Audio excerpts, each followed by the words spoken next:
following is a live production of iLink Media Group in association with the Canadian Professional Rodeo Association.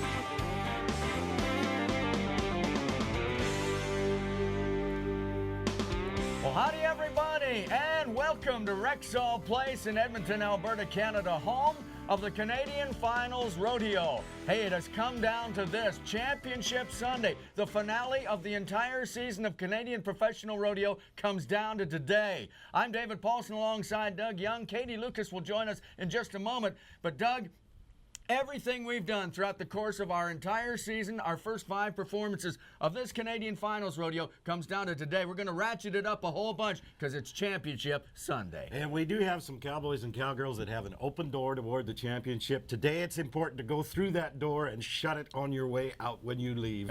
I hope they capitalize on what they've got going on today. But you know, we've got 12 competitors in each event.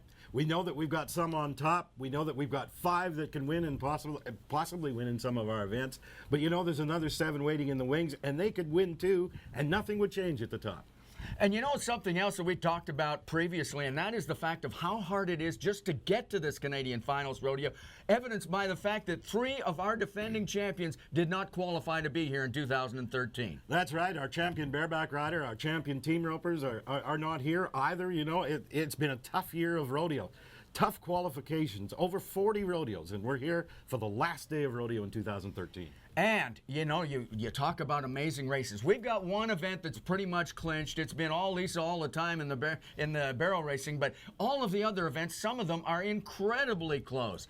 And we are going to talk about those races throughout the course of a very exciting Sunday performance. That's exactly right. I don't know how it's going to turn out, but we know it's going to be very exciting. All right, well, you know what we are going to do? We're going to talk with Katie Lucas throughout the course of the day. She's going to talk with some of the athletes that we're going to see in action. She's also going to talk, of course, with our champions once they are declared throughout the course of the day. Let's go right now to Katie Lucas and find out what she has in store for us. Katie?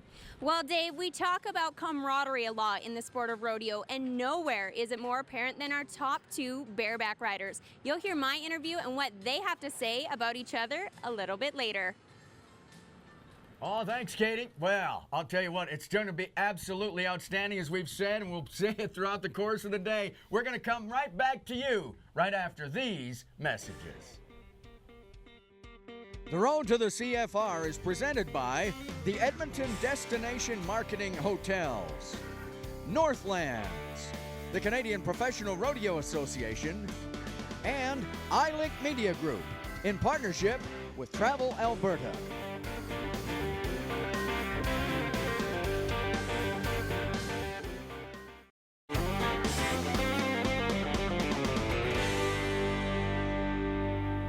Well, Doug, you know, throughout the course of our Road to the CFR season and here again at the Canadian Finals Rodeo, we've made our picks of the day. Sometimes we've been fairly good. Most of the time, not so much. So we've hedged our bets today. We picked 2 guys in the bareback riding, and we got the right 2 guys because they are going head-to-head today. I think so. One guy's had a terribly hot finals, and one guy's had a terribly hot year. So I think it's going to be the match of the day. Well, we're talking, of course, about Matt Late, Kyle Bowers. We talked about the 48-cent differential between those 2 guys coming in. They are such great cowboys, such great competitors, and very good friends as well. And we had a chance to visit with them when they got together with our Katie Lucas before the rodeo today.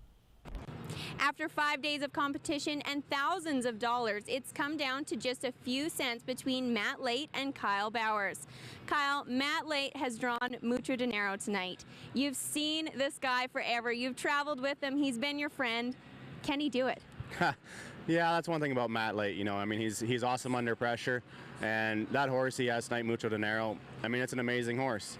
And I'm looking forward to an amazing afternoon of competition with Matt. And you know, he's Matt Late. I mean, what else can you say? Like, you know, he's been number 1 in the world in Canada for the reason, and he's going to do what it takes to win first, and hopefully I can just try to beat him. Now, Kyle's a multiple-time Canadian champion and has drawn the great Calgary Stampede horse Special Delivery tonight. Is that going to be enough horse for him to edge you out in the average? Yeah, I seen Kyle on his dad here get the record on him, so I'm pretty sure Kyle's got what it takes to do what it to take the championship away from a guy. That's for sure. Well, it's definitely great to see our number 1 and number 2 Cowboys still be friends after these 5 days of competition. Good luck to both of you tonight. Oh, man, I'll tell you what, just 2 great Cowboys. That's going to be so much fun when we get to the bareback riding, and that'll just set the stage for an entire afternoon of championship action. We'll be back right after this.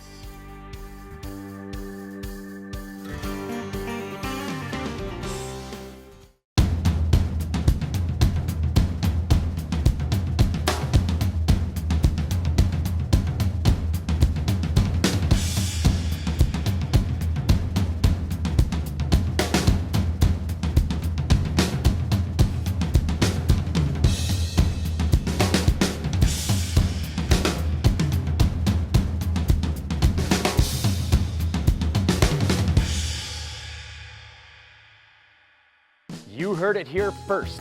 Western GMC Buick is Alberta's #1 GMC dealer. No one sells more GMCs than Western. Visit us today at the corner of 184th Street and Stony Plain Road in Edmonton and find out why. Size does matter. Big cameras. Small budgets. Professional broadcasting comes to the web. Showcase your event to the world live via multi-camera broadcast production. iLink brings global reach to your event with network quality production at affordable rates. Whether it's for the web, for broadcast, or for in-venue screen supply, put our experience to work for your event. The iLink Media Group. Road to the CFR is presented by the Edmonton Destination Marketing Hotels and the Canadian Professional Rodeo Association and iLink Media Group in partnership with Travel Alberta.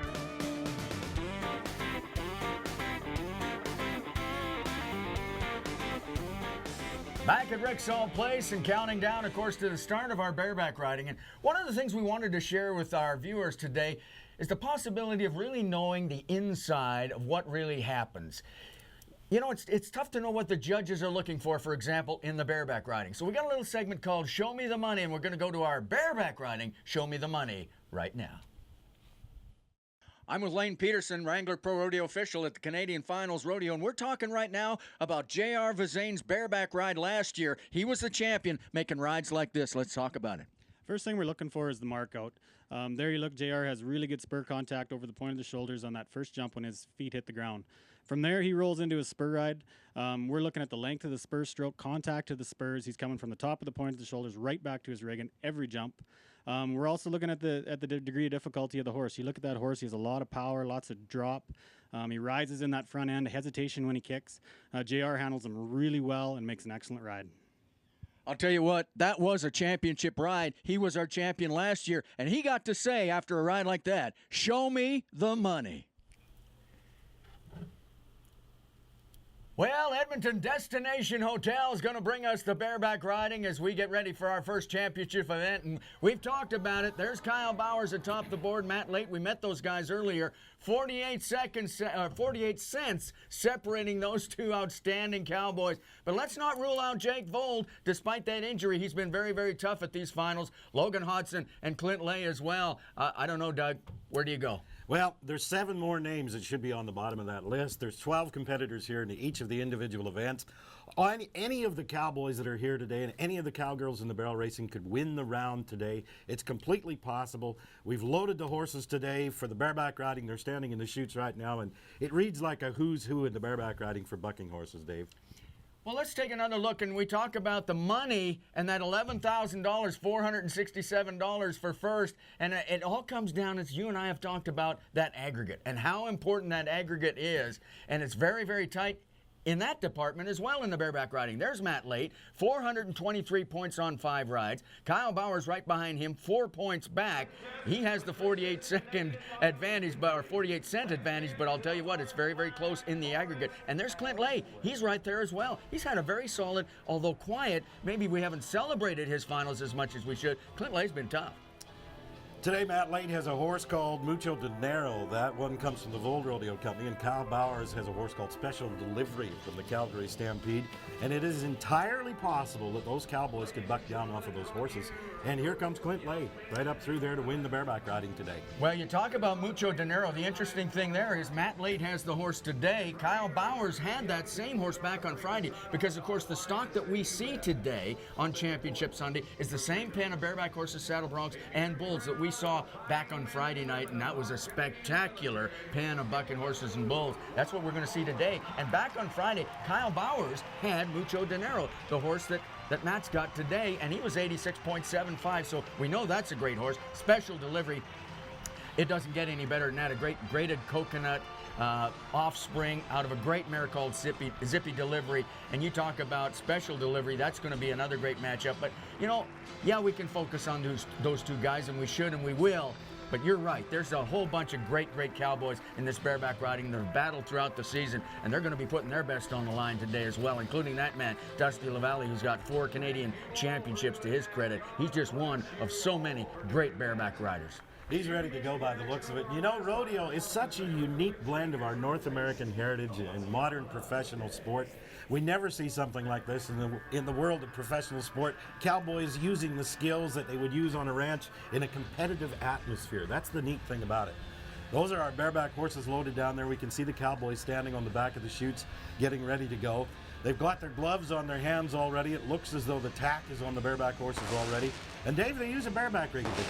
You know all about the bareback rigging. Well, the bareback rigging, of course, is made out of rawhide. It's attached to a leather pad, and that's strapped onto the horse. And you wedge that gloved hand. You can see it right there with all that rosin on there. You wedge that into that bareback rigging, and that handhold, the seat of your wranglers and the heels of your boots are the only contact points you're going to have with that horse during the course of that 8-second ride. And you know what? Michael Solberg, who is going first today, kind of got the monkey off his back last night. Made a great ride, 84.25, and got his first check out of the deal. And that's nice to see, a $5,500 check for third. Today, he's got a Calgary Stampede horse called Twin Cherry. There's what we talked about. You get that hand in there. I'll tell you one thing, sometimes it's a very difficult job getting it out so you can get off on the pickup man. Well, you know what? Bareback riding is the family sport for the Solberg family. Michael's father, Jim, was one of our best bareback riders. Now, the horse today is from the Calgary Stampede. This is a horse called Twin Cherry. This horse is being selected for the Canadian Finals Rodeo before. When that gate opens, the cowboy has 8 seconds to show us what he can do. The judges will adjudicate the ride. There's the look of determination. Nods his head, and we are outside going to work. There's the markout rule that we talked about today in the bareback riding. Show me the money. He is loose and cool. He's struggling today, Dave. Whoa. Well, it wasn't a whole lot of control right there, and that's a tough horse. But the other factor that's starting to play in is these guys are starting to feel a little beat up after 5 performances, especially as we talked about in the bareback riding. Made the by far, I think, the most physically demanding event in our sport. Watch Michael right here. Gets off to a pretty good start, but might have missed him out right there, or either that or that free hand came down, perhaps in contact with the horse. In any event, he was disqualified, so no score to start it off. Not the way we wanted Michael Solberg's week to end at the Canadian Finals Rodeo. No score for a very good cowboy, I guarantee you. He'll be back in 2014, ready to go. That's right. He's a tough guy. It's amazing the punishment they take in the bareback riding, ride after ride, day after day. We can see the next of our cowboys coming over the buck chute right now. This is the wild man, we like to call him. He is from Seven Persons, Alberta. This is Reed Rowan we're talking about. And he is certainly not a beginner at the Canadian Finals Rodeo. He's at his 8th Canadian Finals Rodeo. And a horse called Coppercat today from Kessler Championship Rodeo. The Kesslers raised this horse. The folks at the CPR Rodeo newspaper did a feature on this bucking horse right here. Well, this is a neat horse right here, and a darn good cowboy. You know, the thing about it, it's just wrong. He has not won any any money so far. This guy is too good for that to happen. I don't want him to be blanked through 6 rounds. Let's see what he can do on the Copper Cat. Let's get $11,470, but you got to turn in the best mark of the day. Now get your hand into the bareback rigging. We've got that done. Get back down in there. Now watch the feet. Let's get them out over the points of that horse's shoulders. The more you turn your toes out during the ride, the better the judges like it. We've got our Wrangler Pro official standing alongside. I think we got that mark out rule done. Hang on, Cowboy. Horse is going to work. This is the bucking horse stallion. This one is very, very athletic. Cowboy's got it done. Looked as though he did have control throughout the ride, Dave. I liked it. I like what Reed Rowan did right there. And he is the wild man. He is such a character. It's a lot of fun to have him involved in our sport. Reed Rowan doing a nice job right there on Copper Cat. Let's see if we can get him to the pay window today.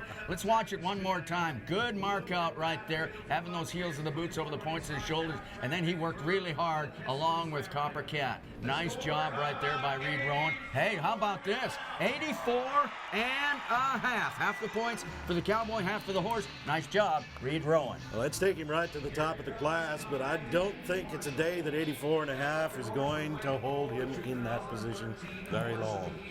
Here comes one of our youngsters in the world of bareback riding. Here comes an all-around cowboy from Bowden, Alberta. This is Kai Marshall, the bareback riding tie-down roper. Today he's got an exceptional horse. This is the horse of the year this year in Canadian professional rodeo in the bareback riding from the Vold Rodeo Company, a little brown mare that they call True Grit. She's not very big like the Cowboy. They are very, very well matched today. She is hard out of there. Hang on, Kai Marshall. Let's make the ride. Oh, we got it going now. We got it tapped off. We look good. From about the 3-second mark on, that Cowboy looked as though he's unbeatable today, David. Boy, he did make a nice ride. And Kai Marshall, another one of the guys who hasn't won any money so far, very much in contention for the all-around, in second place there, right behind Travis Rie, but needs to make some money right here because he's been blanked so far. 82 points. 82 for Kai Marshall. Nice job. Second spot on the board right now. The Cowboy judges look for the Cowboy to show us what he can do for a full 8 seconds, and for the first 3 seconds or so, that Cowboy is a little out of control. That is reflected in the score of 82. Down inside, the Cowboy we're looking at is Logan Hodson. He comes from Telco, British Columbia. He comes into this round of rodeo. 4th in the standings, and what a great horse.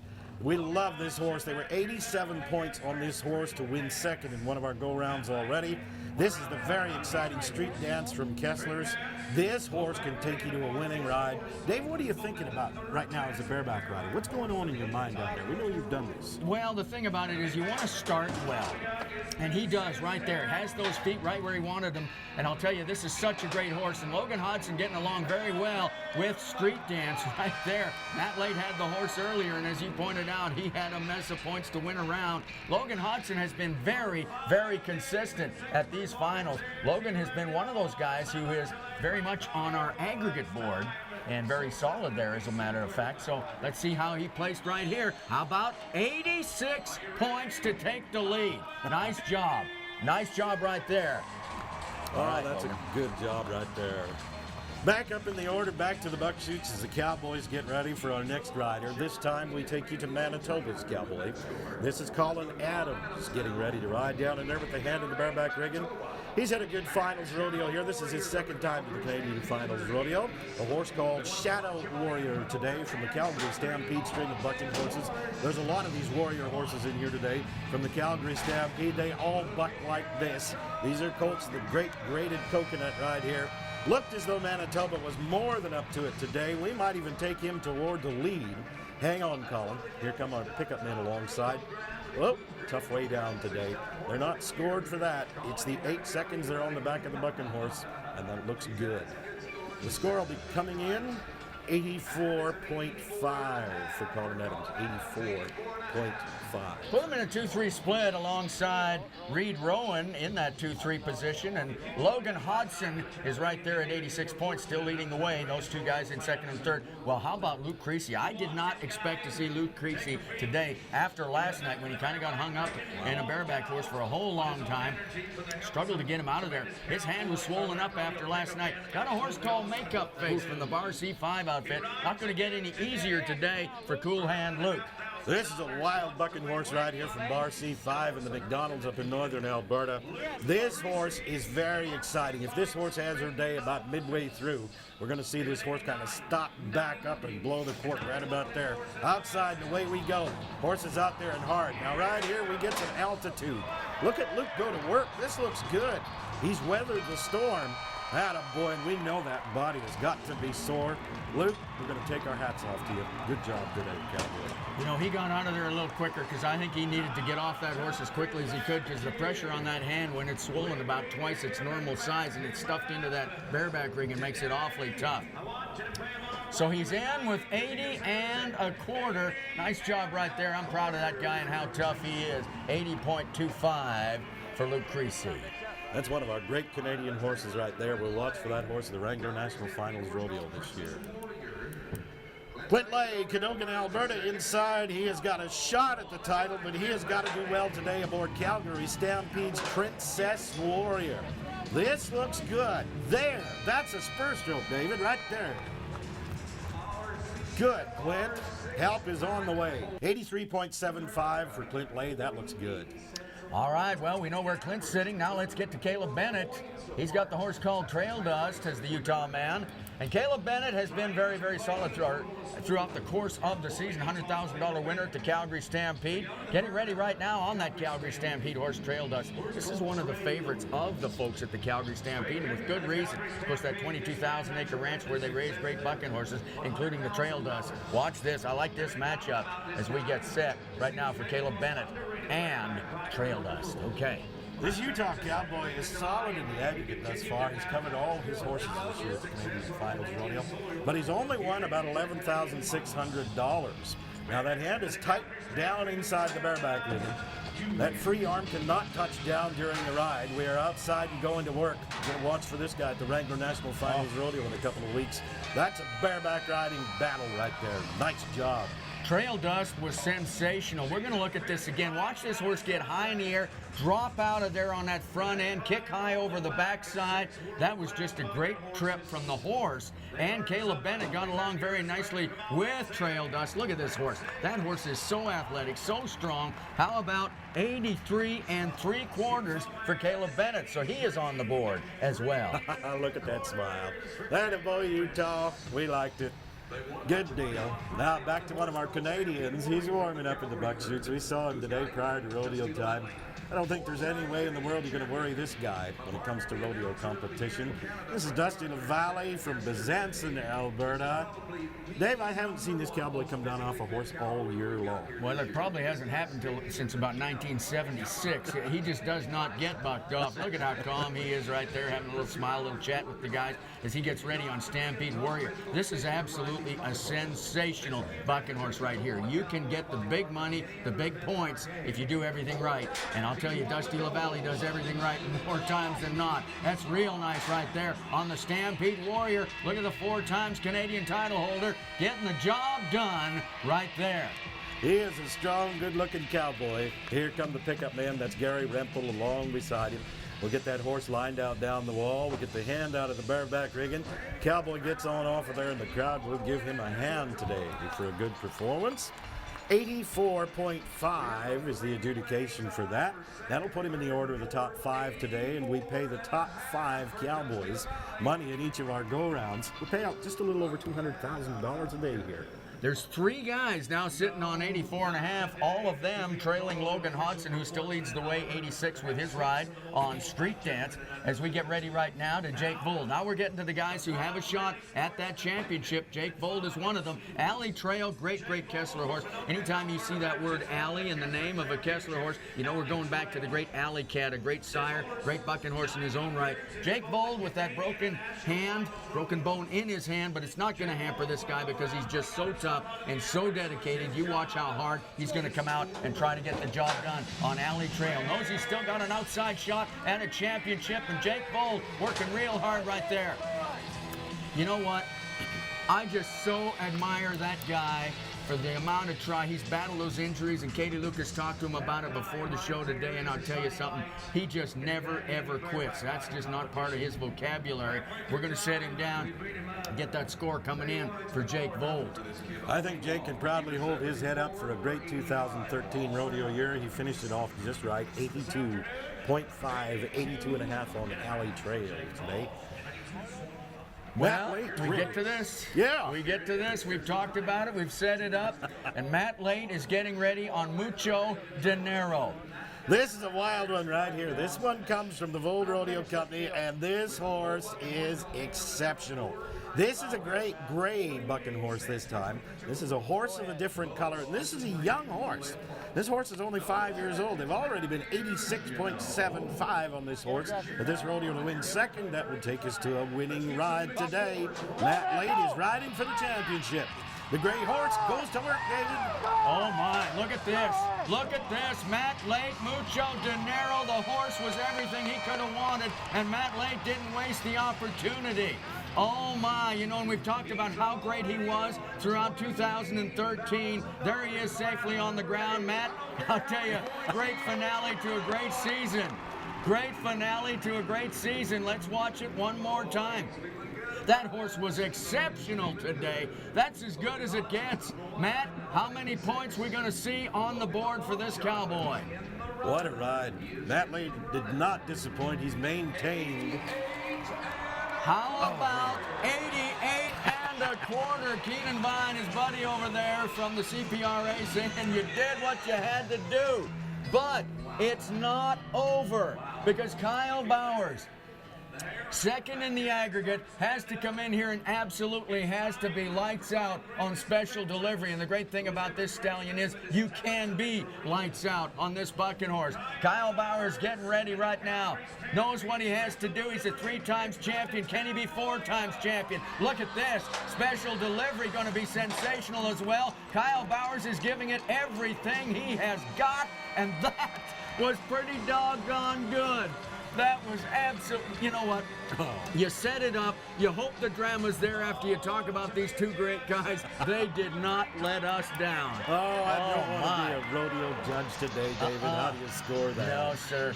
Kyle Bowers did exactly what we wanted him to do. It was spectacular. He's in at 87 points. 87. Now, we talked about that aggregate earlier, but that was absolutely sensational in the bareback riding. And I'm not even going to talk about who won. We're going to the computer to sort that out. Katie Lucas will visit with our champion a little bit later on.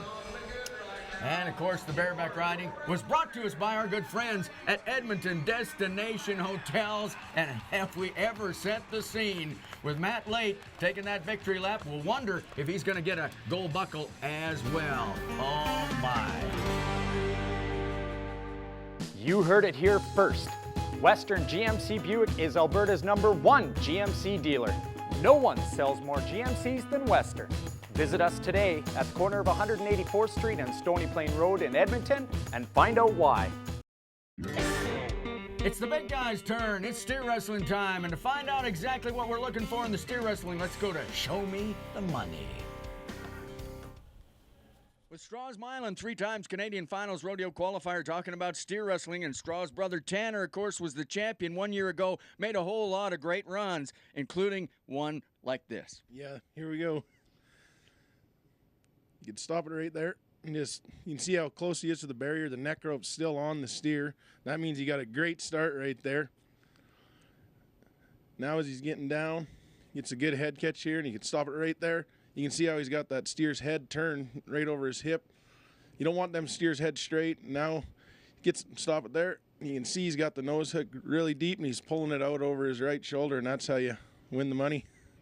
I'll tell you one thing, if steer wrestlers make runs like that, what are they saying at the end of the run? Show me the money. Well, the steer wrestling is brought to us by our good friends from Western GMC Buick. Well, there's our board right there. There's how it comes right now with Clayton Moore atop the board and Hunter Cure right behind him, Justin Miller, Straw's Mile, and Cody Cassidy. And right now, Dustin Walker is getting ready, riding into position with the Hazer on the other side. Let's talk about Dustin Walker. I know one of your favorites, Doug. Dustin Walker is from Vanscoy, Saskatchewan. He's a Canadian Cowboys Association champion steer wrestler. He rides on in looking loose and cool today, and he has not won $1 this year at the Canadian Finals Rodeo. We released 2 cowboys from the shoot end of the arena. One is there as an assistant. His assistant today is the all-around champion, Jeremy Harden over there. Got a hold of the steer. He is going to factor into this today. That's a good throw. 3-8 for Dustin Walker. 3-8. Yeah. That's the time we've been looking for Dustin Walker throughout the course. Oh, no. Oh, man. You know what?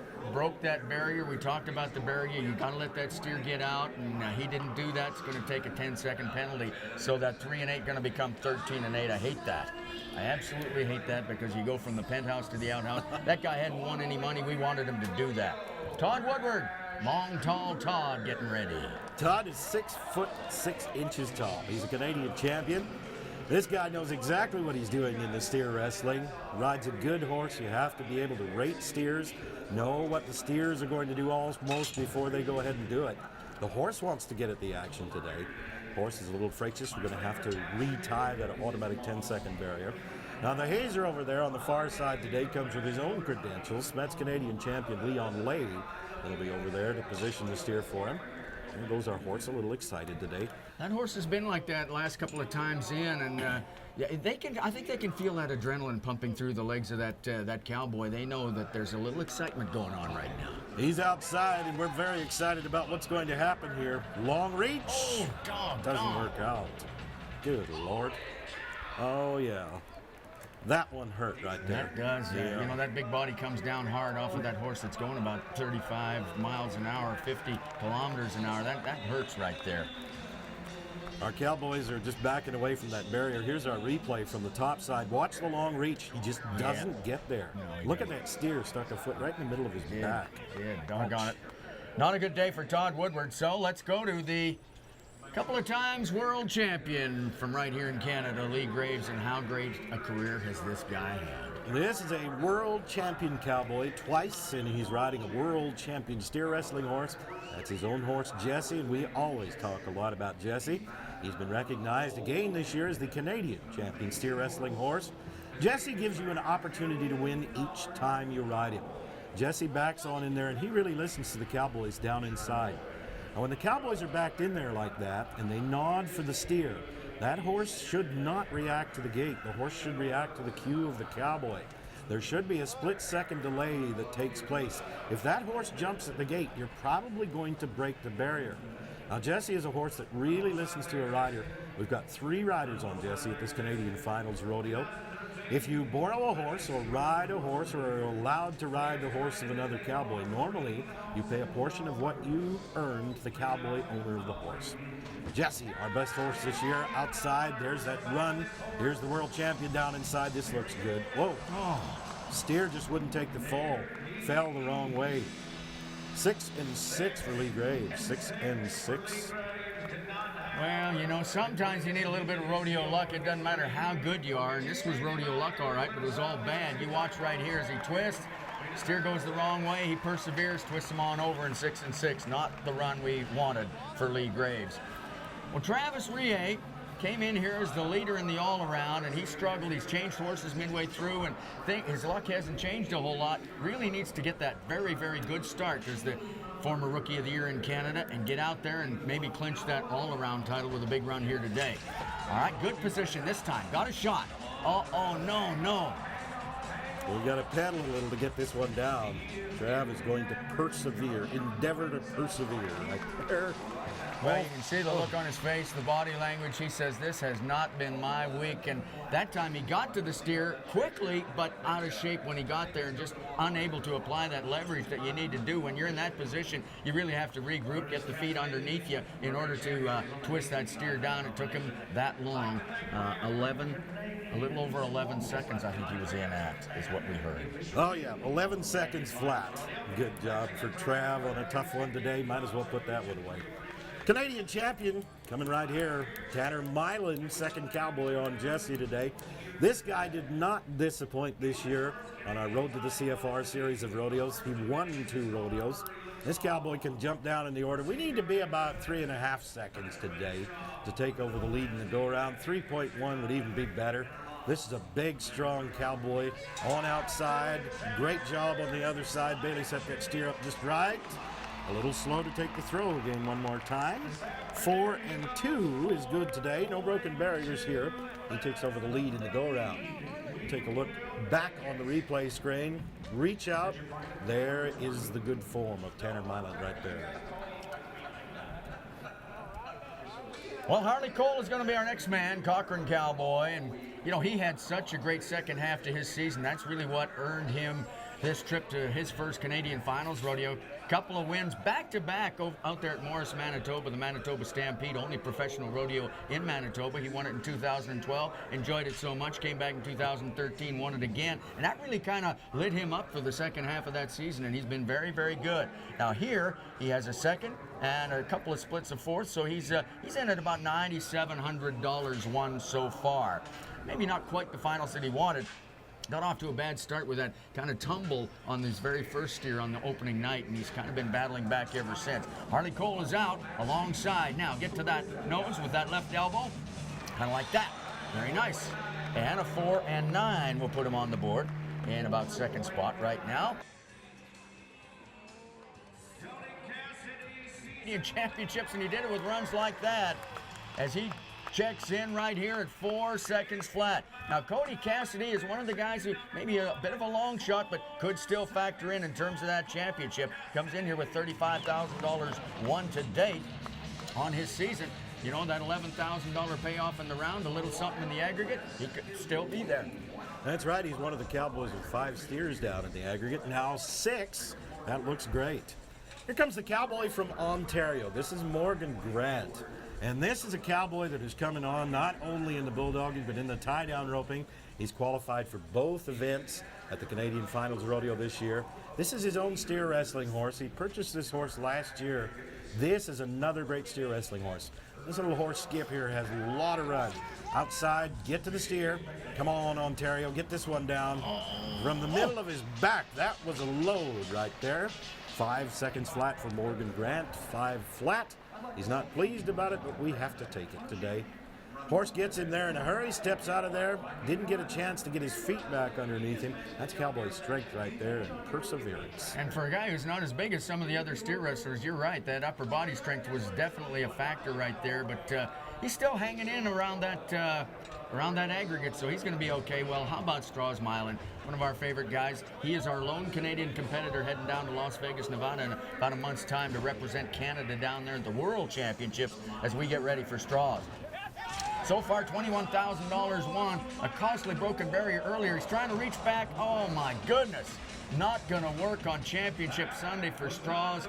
Oh, I hate that. Did you notice that some of the guys have shaved a little closer today? Lee Graves, Straws Milan, got rid of the facial hair to kind of change the look. Didn't work for Straws this time around. That's a heartbreaker right there. All right. Back in and away we go. Here comes the cowboy from Holiday, Texas. Here comes Hunter Cure. Great graphic for the cowboy up there. One go around number 3. The cowboy comes on in here with just about $40,000 won. He's second in the aggregate. He's in the position he needs to be. Now he's using Clayton Moore's steer wrestling horse right here. And Clayton is the cowboy that's on the top of the order already. This is a good looking horse called Pistol. Pistol is 15 years old. He's been doing this for a while. He'll take this cowboy on out there to a good throw. And right now 3-9 would be good enough to take you to the lead. The cowboys like to get the horse's feet solidly in underneath so they can get that start. It's important to have all 4 feet on the ground for that great, quick head start out of the corner. He's about $8,000 in arrears of Clayton Moore right now. Clayton Moore, the leader, and Hunter Cure in second spot. And that's exactly the way they sit in the aggregate as well. So Hunter Cure said, I'll keep the facial hair. I'm going to get out here and get things done. All right, here's the Texan. Out, good position, get to the nose, twist. Nice, handle that one very, very well. That's not going to hurt. 4 and 2 will put him in a 2-3 split with Tanner Milan. And that's okay. That's all right. That's about what you had to do. That's going to put the pressure squarely on Clayton Moore in just a moment. Watch, how did he get it done? A long reach, and that's a great slide on that steer, and there's a cowboy that has great timing when he goes to the nose of the steer. That's the thing that you probably can't teach steer wrestlers. You either have that ability or not. It's kind of an inherent action that you do right there. And we're looking at the cowboy from Manitoba right here. This is Justin Miller. This has been one of our stories this year in professional rodeo in Canada in the steer wrestling. This cowboy blew on in here, second in the standings of Canadian professional rodeo, and he is still in the running for a championship. He needs a couple of things to go right on the top side just yet to be a real threat. Well, one of the things that really cost him was back in round number 2 when he took that no time, because was it not for that, he would very much be a contender. He's, as you say, he's going to need a little help from some other guys in order for this to work. But here he is. I'll tell you what, he's going to take care of his side of it with a nice run right there. He looks back, checks that barrier. Is he okay? He is not okay. He had to gamble. He really did. He had to take that shot. He knew he had to take the lead in the round. He did take the lead in the round, or at least would have had it not been for that broken barrier. So the 3-9 becomes 13-9. Really had to do that. That's what you have to do. You got to let it hang. You're here to this point in time, and you got to just take a run at it. Comes down, as it did in the bareback riding, to the last guy. Clayton Moore of Pouce-Coupe, British Columbia, came in here with the lead, both in the aggregate and in terms of the overall. Now, he had an $8,000 cushion. When $11,000 is being paid for first in the round, that can all change very quickly. Now, the man who's right behind him, Hunter Cure, was 4 and 2 already in this round. So let's see what we can do. I would suggest that he's got a real good chance if he can get down and maybe match Hunter Cure's 4 and 2 or be right around that area. He would have a shot at a Canadian championship. Clayton Moore, Pouce-Coupe, British Columbia. This is for a title. Can he do it? He's out. He's in good shape right here. Down. Now get to the nose quickly and handles him well. How fast was it? How fast was it? 4 and 4. And I'll tell you something right now. These guys know. These guys know. They've got it, the little computer going on in the head. Unofficially, it looks like Clayton Moore fared very, very well right there. Did what he had to do, 4 and 4. We'll get it officially a little bit later on. Might be looking at a champion right there. Clayton, nice job. Nice, nice job. Oh, it was all brought to us by Western GMC Buick, and it was every bit as exciting as we thought it would be. There's a happy cowboy picking up $11,000. Cody Cassidy. The road to the CFR is presented by the Edmonton Destination Marketing Hotels, Northlands, the Canadian Professional Rodeo Association, and iLink Media Group in partnership with Travel Alberta. This is Matt's third go-around win, but more importantly, Matt, you are our Canadian Finals Rodeo Bareback champion. This is your 6th Canadian Finals, and you finally won the title. This must be a very special moment for you. Yeah, it's taken a lot of work to get to this point. A lot of years of riding through some things and surrounding myself with a lot of people to keep me healthy and keep me strong, keep me going. One of those people is definitely Kyle Bowers, and definitely an inspiration to have him as a friend. How good is he to have by your side? I mean, you surround yourself with people that are going to make you better. Kyle's one of them guys that's always a champion. Rodeo's harder than anybody up here, and he's a guy that you always want to beat. So, because he's always in the top, he's just one of them guys. So you can learn a lot from a guy like that. Well, congratulations, Matt. Back to you, Dave and Doug. Oh, that was cool. Oh, that was very, very cool. Hey, we're going to talk a little bit about team roping and how they win the money in this event right now. Talking about team roping, I'm with Chase Simpson, and of course, last year's champions, Dustin Bird, Paul Eves, made a whole bunch of great runs. This was one of them. Why was this run so great? Well, right here, Dustin gets a great start. You can't get a better start than this. He's right in the barrier, gives himself a great shot to be fast. And Paul, he's got great position here. He's really wide and comes in right there. You can see the separation for setting up a fast shot. And he makes the shot really good. and this was one of the best runs they made all week, and that's what it takes. That is what it takes. And if our team ropers rope like that, you know what they're going to say? Show me the money.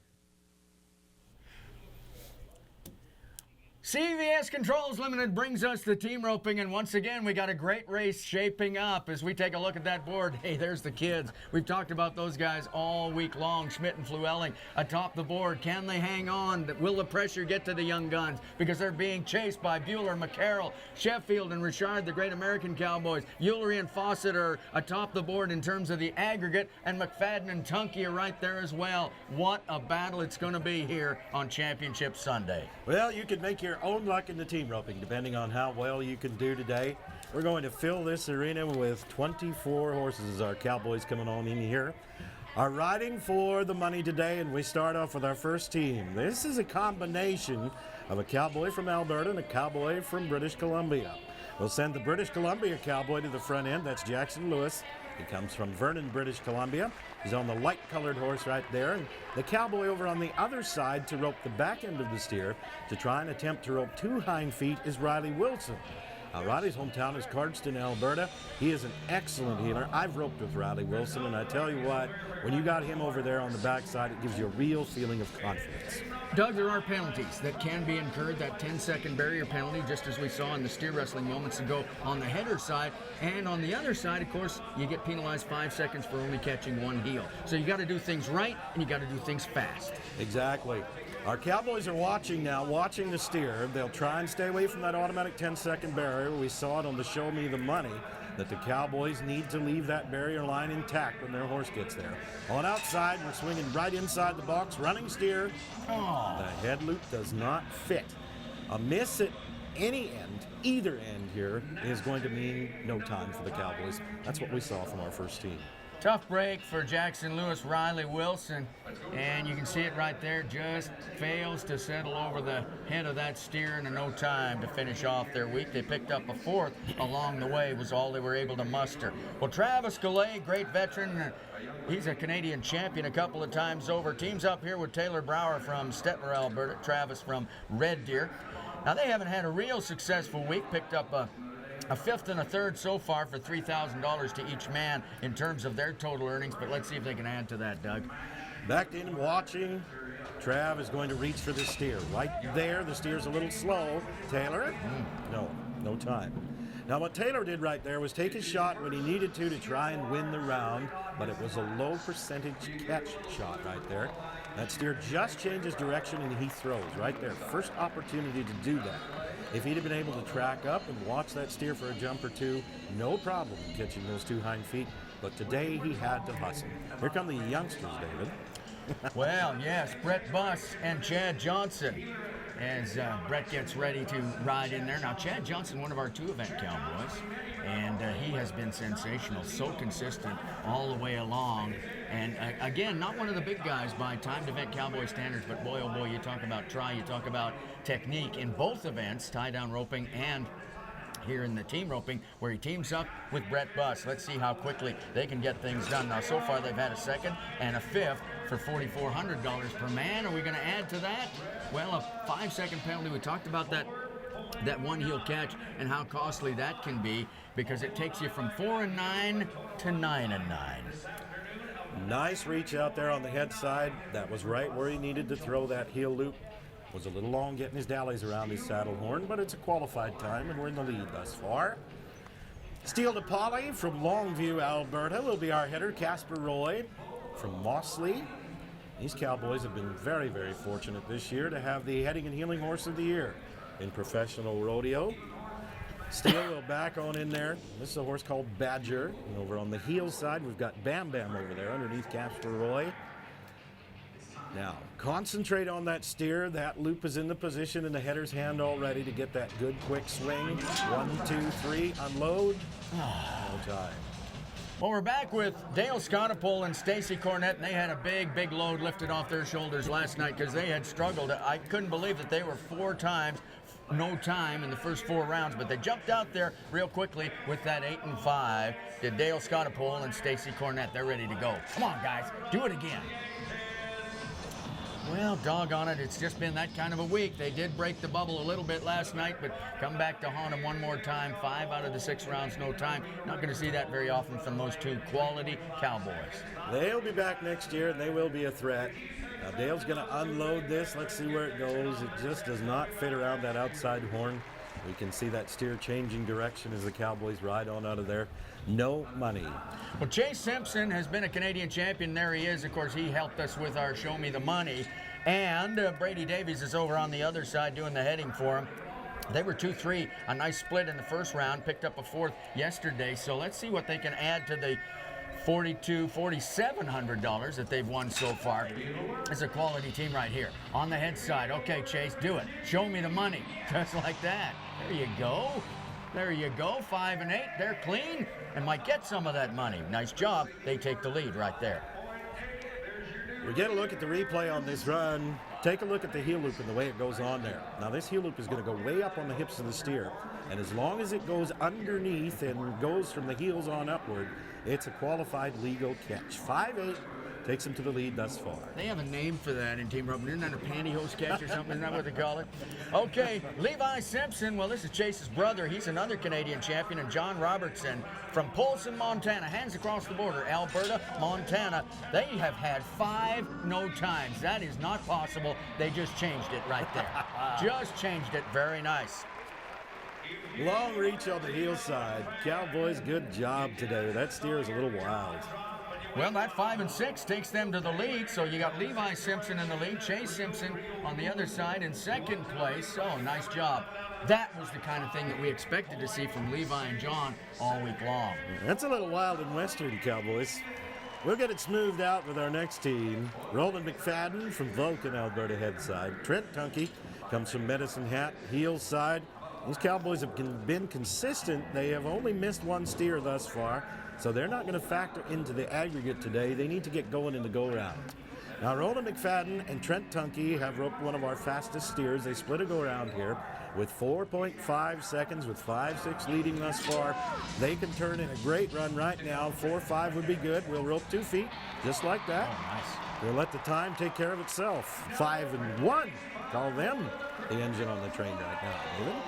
How about that? I mean, we've gone 5-8, 5-6, 5-1, just keep getting faster. But this team right here has a very important run. When you talk about Clay Eulery and Matt Fawcett, we're talking about guys who are leading in our aggregate and have a chance because of that. Because the aggregate, as you and I talked about at the outset, pays the same as a go-round, these guys are very much in contention. That is the way it is for these Cowboys today coming on in here. They've got a lot of pressure on them. Clay Eulery needs to rope this steer slick and clean around the head side, and then he needs to keep that steer moving smoothly around the corner to give his partner, Matt Fawcett, every chance to catch those heels. This is a very important steer to be drawn tight between the horses. We need a qualified time here. These Cowboys have won just a little over $10,000 at the 40th edition of the Canadian Finals Rodeo. They do have the lead in the aggregate. This is going to be a very important steer. Reset the horse a bit, let him relax, let him ride forward.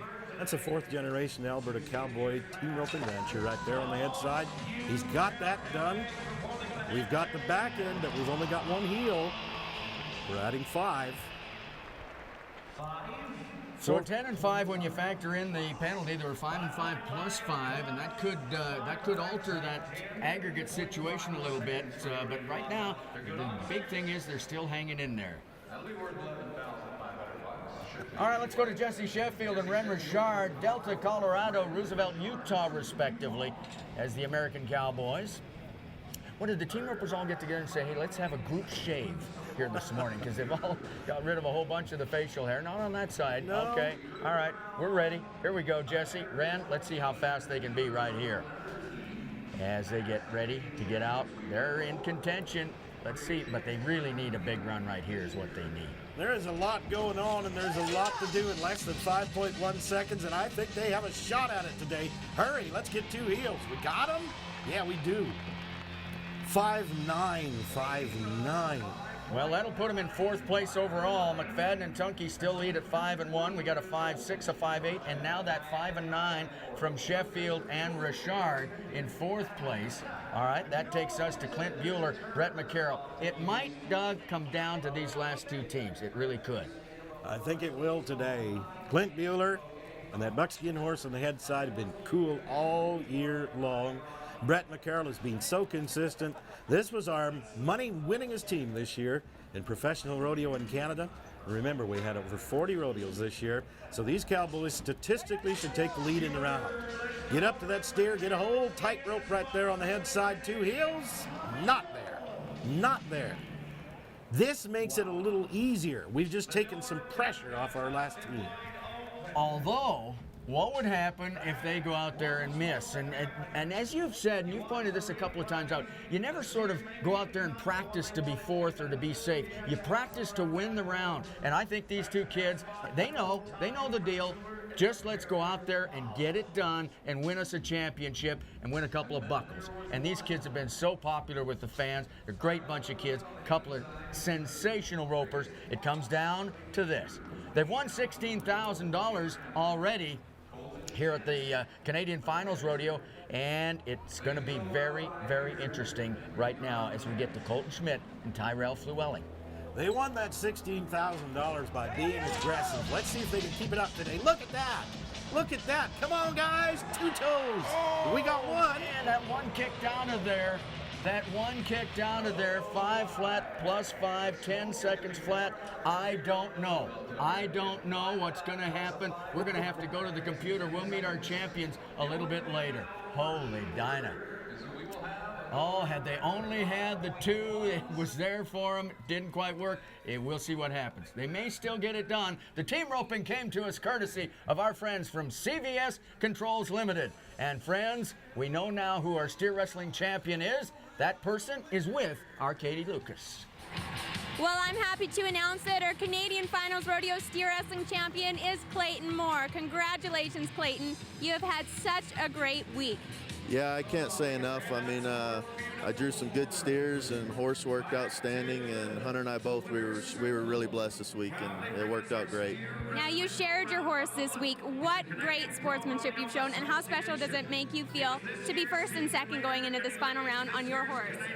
It's pretty unbelievable. Like, he won Horse of the Year last year, and I'm just glad that he was able to come here and back it up. Well, congratulations, Clayton. We've got saddle bronc horses loaded, and we'll be right back with the bronc riding right after this.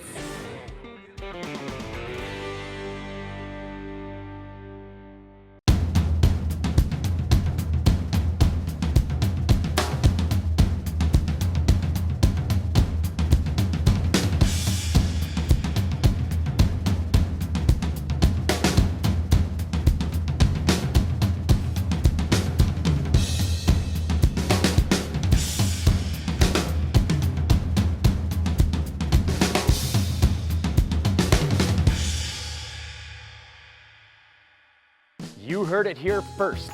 Western GMC Buick is Alberta's #1 GMC dealer. No one sells more GMCs than Western. Visit us today at the corner of 184th Street and Stony Plain Road in Edmonton and find out why. Size does matter. Big cameras. Small budgets. Professional broadcasting comes to the web. Showcase your event to the world live via multi-camera broadcast production. iLink brings global reach to your event with network quality production at affordable rates. Whether it's for the web, for broadcast, or for in-venue screen supply, put our experience to work for your event. The iLink Media Group.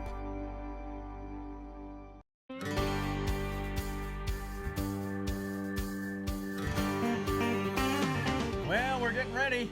It's saddle bronc riding time. You see the horses getting set, and boy, I'll tell you what, another great race when we talk about saddle bronc riding. It's going to be sensational. Oh, boy. And, you know, one of the things, before we get to that, let's talk about the Show Me the Money. How do they win the money? In the bronc riding.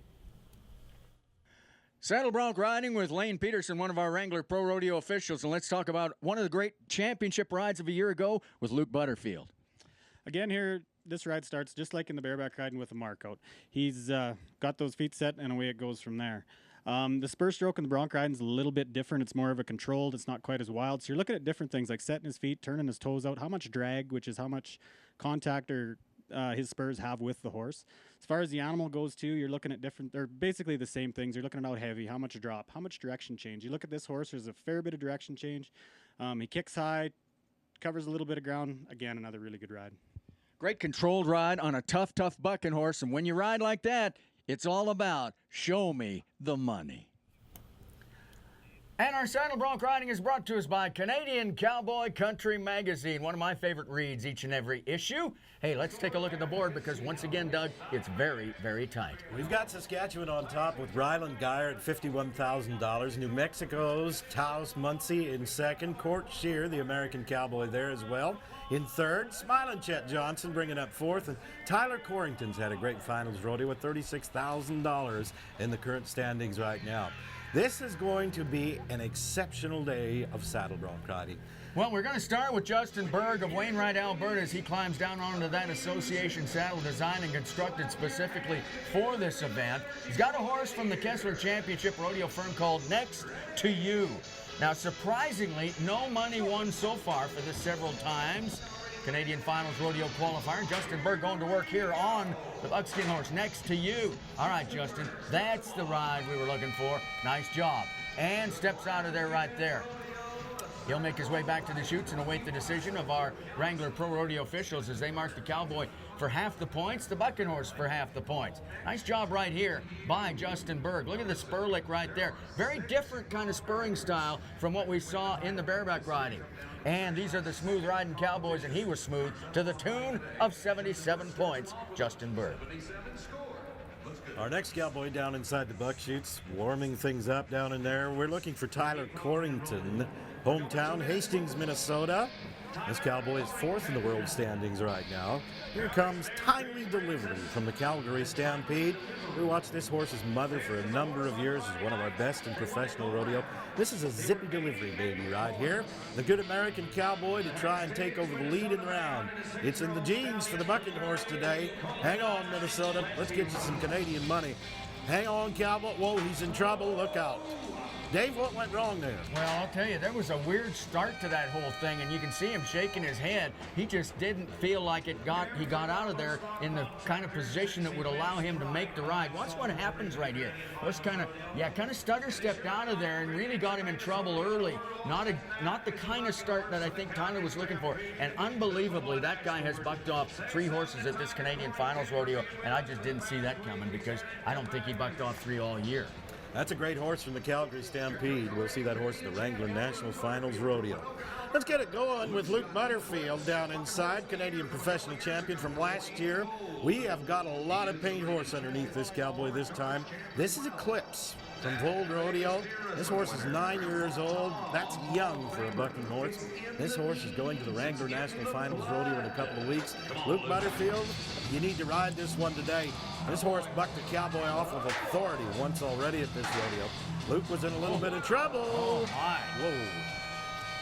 Well, the defending Canadian champion came in here with high hopes of maybe doing back-to-back titles, but it has not worked out at all for Luke, and this is a tough horse, as you pointed out, and the horse got him. Eclipse is just so hard to ride. There's a couple of nasty little moves right in there from that Wayne Bull bucking horse, and put him on the ground right there, and you can see him kind of shaking his head. Luke Butterfield just can't believe the Canadian Finals that he didn't have. Oh, boy, that is wild. He's all right. We're looking for 2014 now. We are looking at Cole Neely from Dutchess, Alberta. This young man was here with us last year in the novice saddle bronc riding, the Canadian Finals Rodeo. He's had a wonderful year of rodeo. He won the Dwayne Danes series of rodeos this year in the saddle bronc riding. The horse this time comes from the Calgary Stampede. This was the bucking horse of the Canadian Finals Rodeo last year. This is the great Shoshone Mountain. Hang on.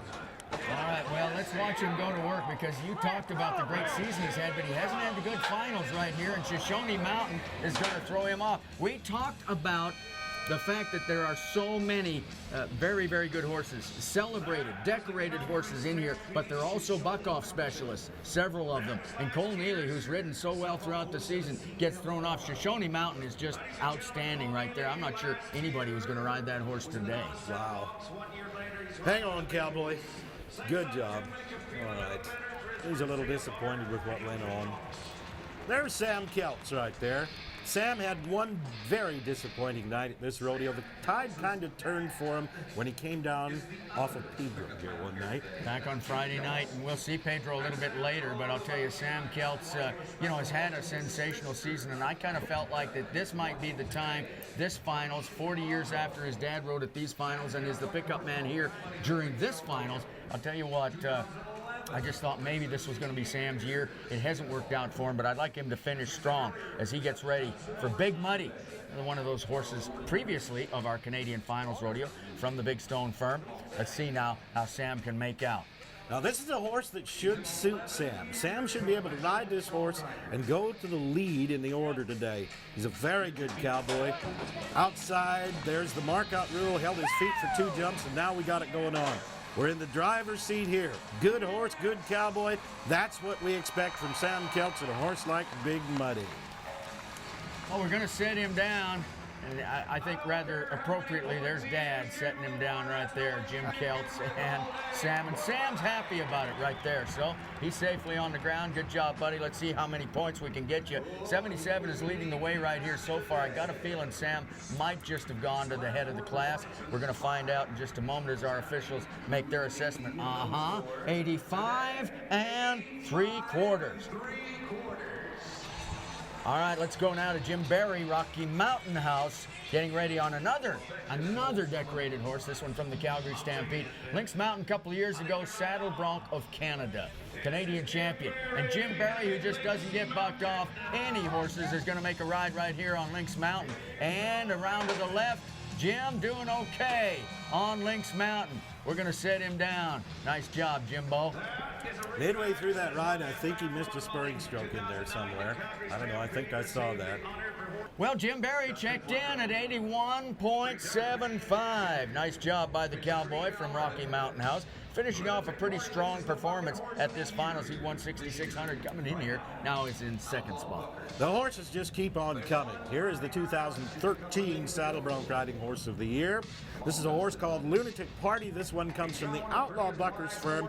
We have a Canadian champion cowboy. That's Dustin Flundra right there. But he's sore coming into this final round of rodeo. And this is a test. That's a load. Wow. Oh, my. Oh my, Lunatic Party. You and I saw this horse so many times at our road to the CFR stops and other rodeos as well, and that is absolutely the right pick for Horse of the Year in Canada. Lunatic Party was sensational, bucked off a guy who's hurting, but he would be the last guy to use that as an excuse. That horse just got him today. Dustin Flundra, he's been a Canadian champion a few times over, not this time, however. We'll be watching for that Canadian horse at the Wrangler National Finals this year. Great bronc right there, and a horse of a different color, kind of a colorful one as well. Well, you know a guy who kind of flies under the radar some is this guy. Tyrell Larson, another of our Keystone Province cowboys from over there at Inglis, Manitoba, and right now he's sitting on $13,000 won and just a hair under $30,000 for the season. Got Calico Girl. Saw this horse from the Outlaw Buckers the other night, and this horse was really, really strong and really just kind of a neat horse. I'm looking forward to this matchup because I think they match up very, very well. Calico Girl with the cowboy on top is Tyrell Larson. Let's see how he fares. He's got a second, a 4-5 split, and a fourth so far. A young bucking horse here. This one is 5 years old. The first Canadian Finals rodeo. We're outside going to it with a college rodeo star. Tyrell Larson's got it going on today. Hang on, cowboy. All right. Jim Kelts is right there beside him. He'll get in behind the bucking horse now as Gary Rempel gets alongside. Our pickup men set him down. Now let's go back through the ride. Dave, did you see anything wrong here? No, I think that was just Tyrell Larson being very solid as he often is, and it's not an easy horse to ride, and he checks in at 78 3/4. Good for third place on the board right now. We look for a cowboy from Wyoming next, and he's been a Canadian champion. There he is, getting ready. Chet Johnson just putting his cowboy hat on right now, and he's going to cinch that down today, and he's going to need to. It's an outlaw Bucker's horse this time, a horse called Quitting Time. We saw them win a rodeo on this horse this year in our series. Dustin Flunder at Strathmore with an 87-point ride, yeah. And I know that Chet Johnson is going to be very, very happy with his draw right here. He is very definitely one of the guys who's in contention for a Canadian championship right now. He was perhaps more in contention before last night when he came out and had a real struggle with the horse that he'd drawn and came up with 71 and 3/4 points. So dropped him back some in terms of that aggregate where he was sitting right atop it at that point. So he really needs to do something sensational here. Got the horse to do that. Remember, 85 and 75. Sam Kelts is our leader, 85 and 3/4. So let's see what we can do right here as Chet Johnson gets ready on Quitting Time. This is going to be good. Outside, let's go to work. Good mark out. Now we need to get busy, and he knows how to do that. He's right in time with this bucking horse. This horse is fast. Good job. Chet Johnson got it done today. Gary Rempel will get along beside him, get a hold of the bronc rein, set the cowboy down. I think we might have done it, David. Well, you were right. This is a really fast horse, and you really need to have the fast feet going but in order to get to the ground before that, or get to those shoulders before that horse's front feet hit the ground. And he's checking in at 83 1/4. 83 1/4 for Chet Johnson. We'll see if that's going to be enough. Doesn't matter. He's still got the smile. Win, lose, draw. I'm happy to be here. Chet Johnson, just a cool guy. Our next cowboy with the pink shirt on today, this should be Court Shear from Ellesmere, Nebraska. He's won some big rodeos this year. And here is the horse that turned the tide for Sam Kelts. This is the great Pedro. Well, and I saw Pedro and Luke Butterfield get together for 90 points at Okotoks, and that's what I'm looking for here from Court Shear. And this is the kind of trip that Pedro has. He is struggling, but he is fighting. You got to be aggressive on Pedro. That's what Court Shear was. That wasn't easy, but he battled, and he made it to the Claxon. Court Shear doing a nice job. Ellesmere, Nebraska cowboy. Had a third and a second come in here. He's bucked off a couple, so maybe a little further back in terms of our aggregate, which might hurt him. But this ride right here, look at this horse. I mean, this horse gives you absolutely everything. Right there, kind of had to sit back and get those front feet going. And look at, way up on the front of the shoulders. That's a real hard 83 1/2. Not easy. He deserved every single point that he got. 83 1/2 of them right there for Court. Oh, that is a load any day, but in round number 6 of the Canadian Finals Rodeo, even more so, maybe. Take a look at that association saddle right there. There's the front of it. There's the cowboy getting ready. This should be Taos Muncie, world champion from Corona, Mexico. Great horse once again. They just keep on coming. This one from the Calgary Stampede string. This is a big black mare that they call Mad Money. This horse is a test as well. We talk about degree of difficulty. We have got that degree of difficulty in spades today for these horses. We've talked about Taos Muncie coming from 12th to 2nd. Can he make it all the way 12th to 1st? This is the horse we won Innisfail, of course. Jack Dane's big show down there. And look at this. Oh my. Taos Muncie doing what Taos Muncie does to win 2 world championships and a Canadian title. That was absolutely the way they diagram it in the how-to manual. Taos Muncie, Mad Money from the Calgary Stampede. Speaking of Innisfail, by the way, we want to shout out to Jack Danes, coming off some surgery and doing very, very well. And he's watching this ride as we are. Taos Muncie is in 85 3/4. Ties for the lead. Taos Muncie and Sam Kelts. So it comes down to this. Ryland Geyer has been in this position before. 2 years ago, went down to the last horse, bucked off for a championship. And let's see what we can do right here if he can win that championship. He absolutely has to ride the Bar C5 horse called Biff, and he's got to ride him for a bunch of points.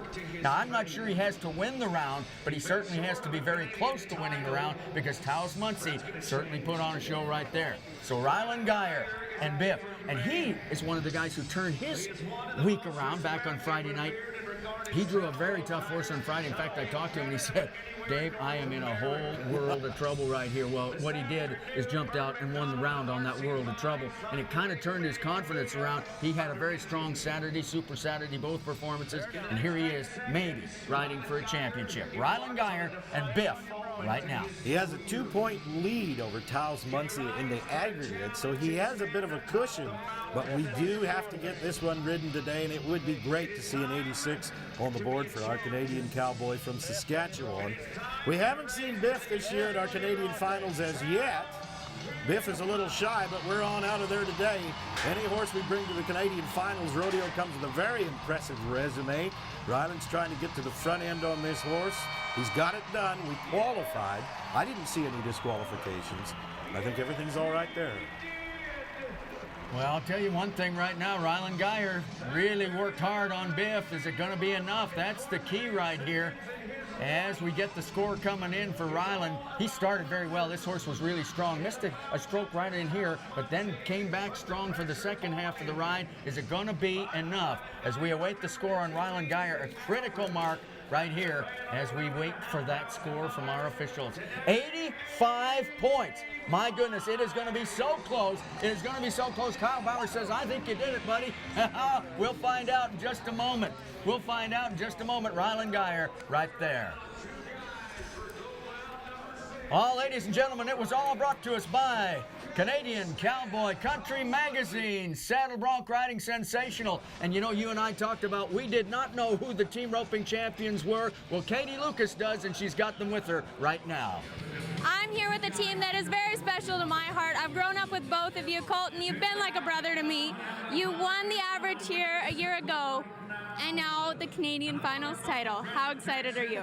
I can't talk. This is a dream come true. I've been dreaming about this forever, and we're here today, finally. I mean, this is it. This is awesome. Now, Tyrell, we saw as soon as you had a second to calm down, as soon as everyone quit hugging on you, you guys both got on your phones. Who are you texting home to? I'm just my brother and the Quams, Tammy and Jeff Quam were talking to me. So, I mean, they're really special. Quam stood up with me at my wedding, so just who's ever around, anybody. And my wife, too. Well, congratulations to both of you. Tie-down roping comes to us courtesy of our good friends from Alberta Premium Canadian Rye Whiskey. And in the tie-down roping, we have enjoyed the work of some of the kids throughout the course of this Canadian Finals Rodeo. And one of those kids is Kyle Lucas, of course. There's our board with Timber Moore atop the board. Morgan Grant right there knocking on the door. Curtis Cassidy's in contention as well, as are Chad Johnson and Nate Baldwin by virtue of their performances in the aggregate. And Kyle Lucas, just 19 years of age, and he is going to be just a sensation in his career. Well, he's a second-generation rodeo star, and he just happens to be our Katie Lucas's brother right here. So I'm sure that Katie is back there with her fingers crossed. Kyle needs to take home some Canadian Finals dollars, a few more Canadian Finals dollars. He's won just a little over $2,600 so far. He has his calf caught. Now down to the calf. We have to have the calf standing on its feet before you can go ahead and make it the tie on him. We've got that done, but he took a chance today, Dave. There's only one wrap on that calf. We got to keep that calf tied for 6 seconds. If that calf wiggles at all, he'll be able to get up. On outside, there's a good quick throw. Neat with the loop around there. Now down to the calf in a hurry. Get that calf up on its feet. Grab the front leg. Throw the string around there. Step out of there. We call it 7.7 seconds. Look at the smile. Well, and he should be 19 years of age. He just showed the veterans, hey, that's how you start to tie down roping, boys. Yeah, nice start to it right there. Okay, Eric DeBlanco at his third Canadian Finals Rodeo. Gonna ride in next, Thorsby Cowboy. One of my favorite guys in this sport. You want to talk rodeo with just a cool guy and a nice guy to kind of spend some time with. Eric DeBlanco would be one of those guys. All right, now so far, Eric has won $5,586. He did all of that in the opening round with a third place finish. Not maybe having the finals that he would have liked to, but I'd like to see him finish strong as well as he backs into that box right now and gets ready. Cowboys give all the credit to their horse, and that horse takes him out there for a quick catch. The calf is a little bit slow. Now, the big Cowboy just tipped over 250 pounds of calf, and he's got the tie done. Back to the horse in a hurry. Step forward, slacken the loop. Let's wait for 6 seconds. Our field flag judge looks on. Is he pleased about that? He should be. 8.7 seconds, everything goes right. Down with the big guy, get down the rope, lift now, pull everything up, grab that front leg on the way down, bring the string across, start low and slow, and finish the tie. Well, and you know, we talk a little bit about spoilers too. Guys who maybe can't win the Canadian Championship themselves, but they could certainly factor into who does. And you see our first two guys, Kyle Lucas at 7-7, Eric DeBlanco at 8-7, might have just played a role in that regard here in the tie-down roping. Logan Bird is the other 19-year-old, as he's going to ride into position right now. Nanton, Alberta. Now he's got $3,600 won.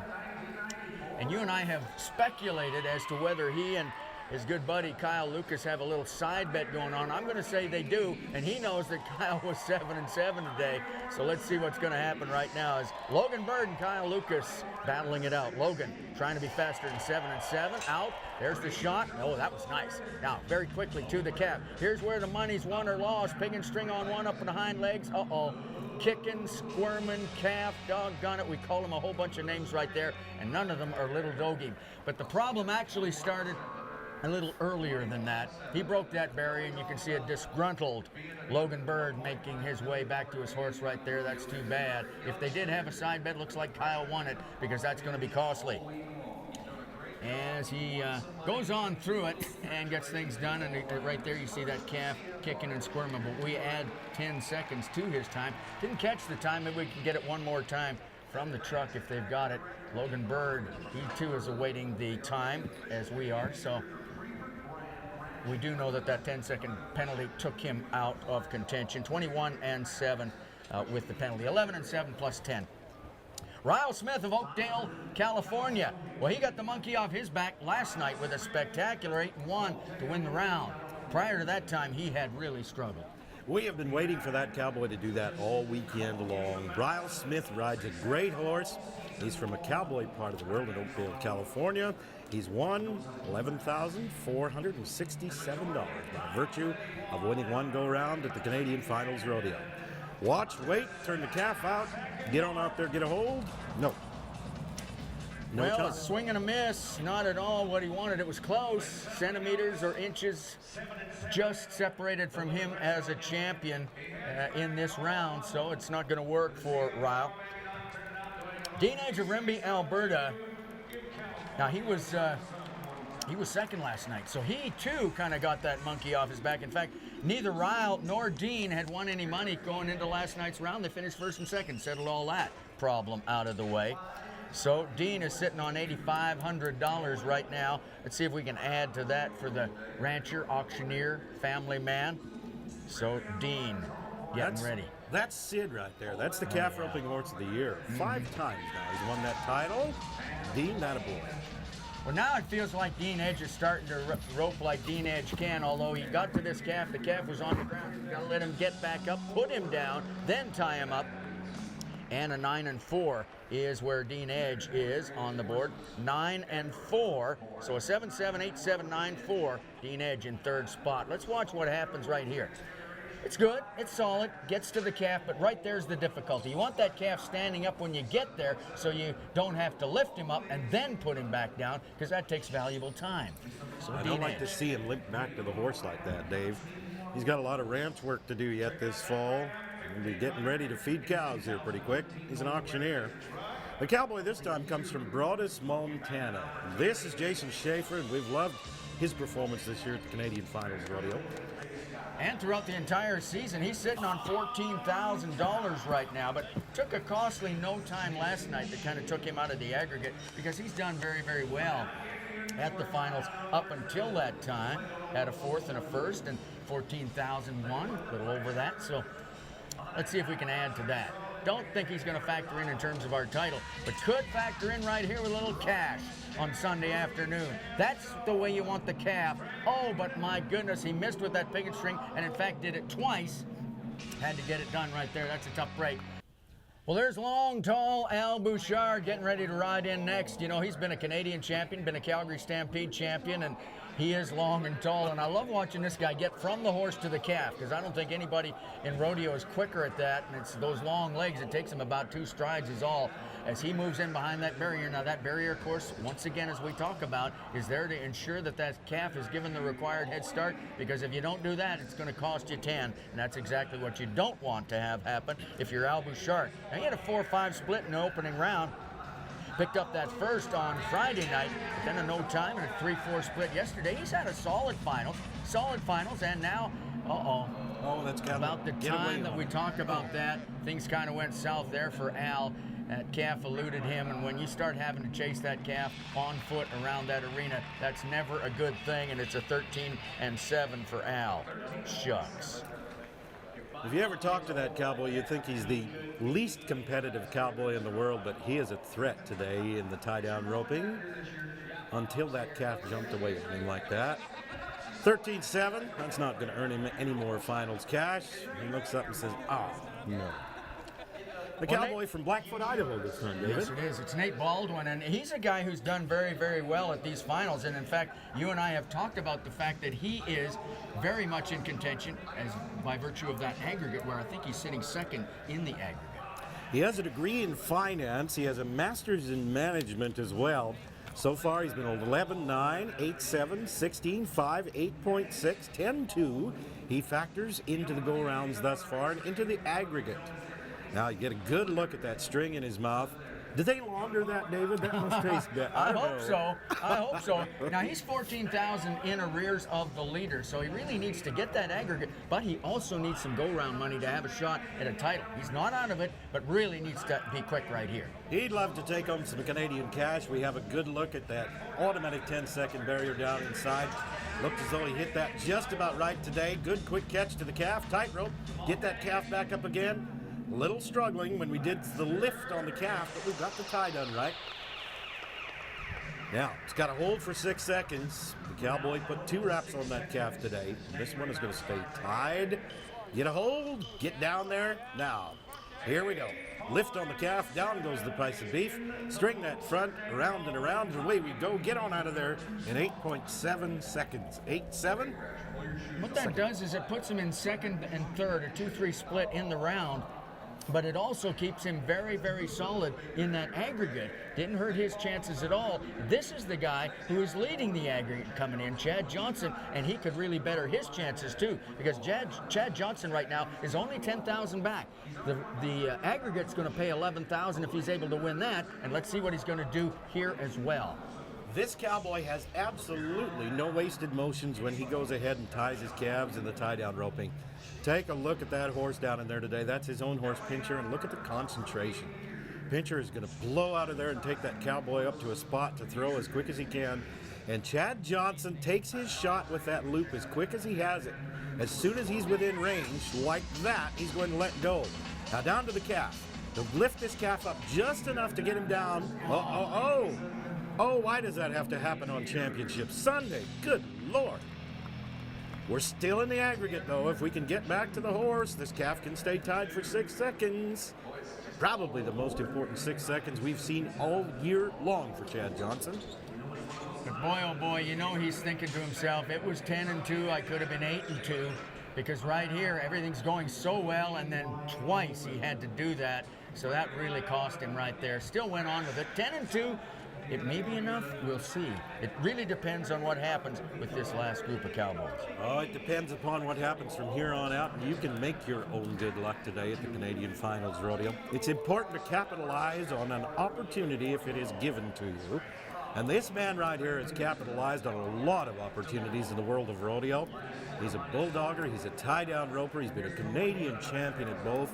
This is Curtis Cassidy. Now, Kurt was very cool on our opening night of rodeo. He was 8.1. He set the pace. He won himself that go-around.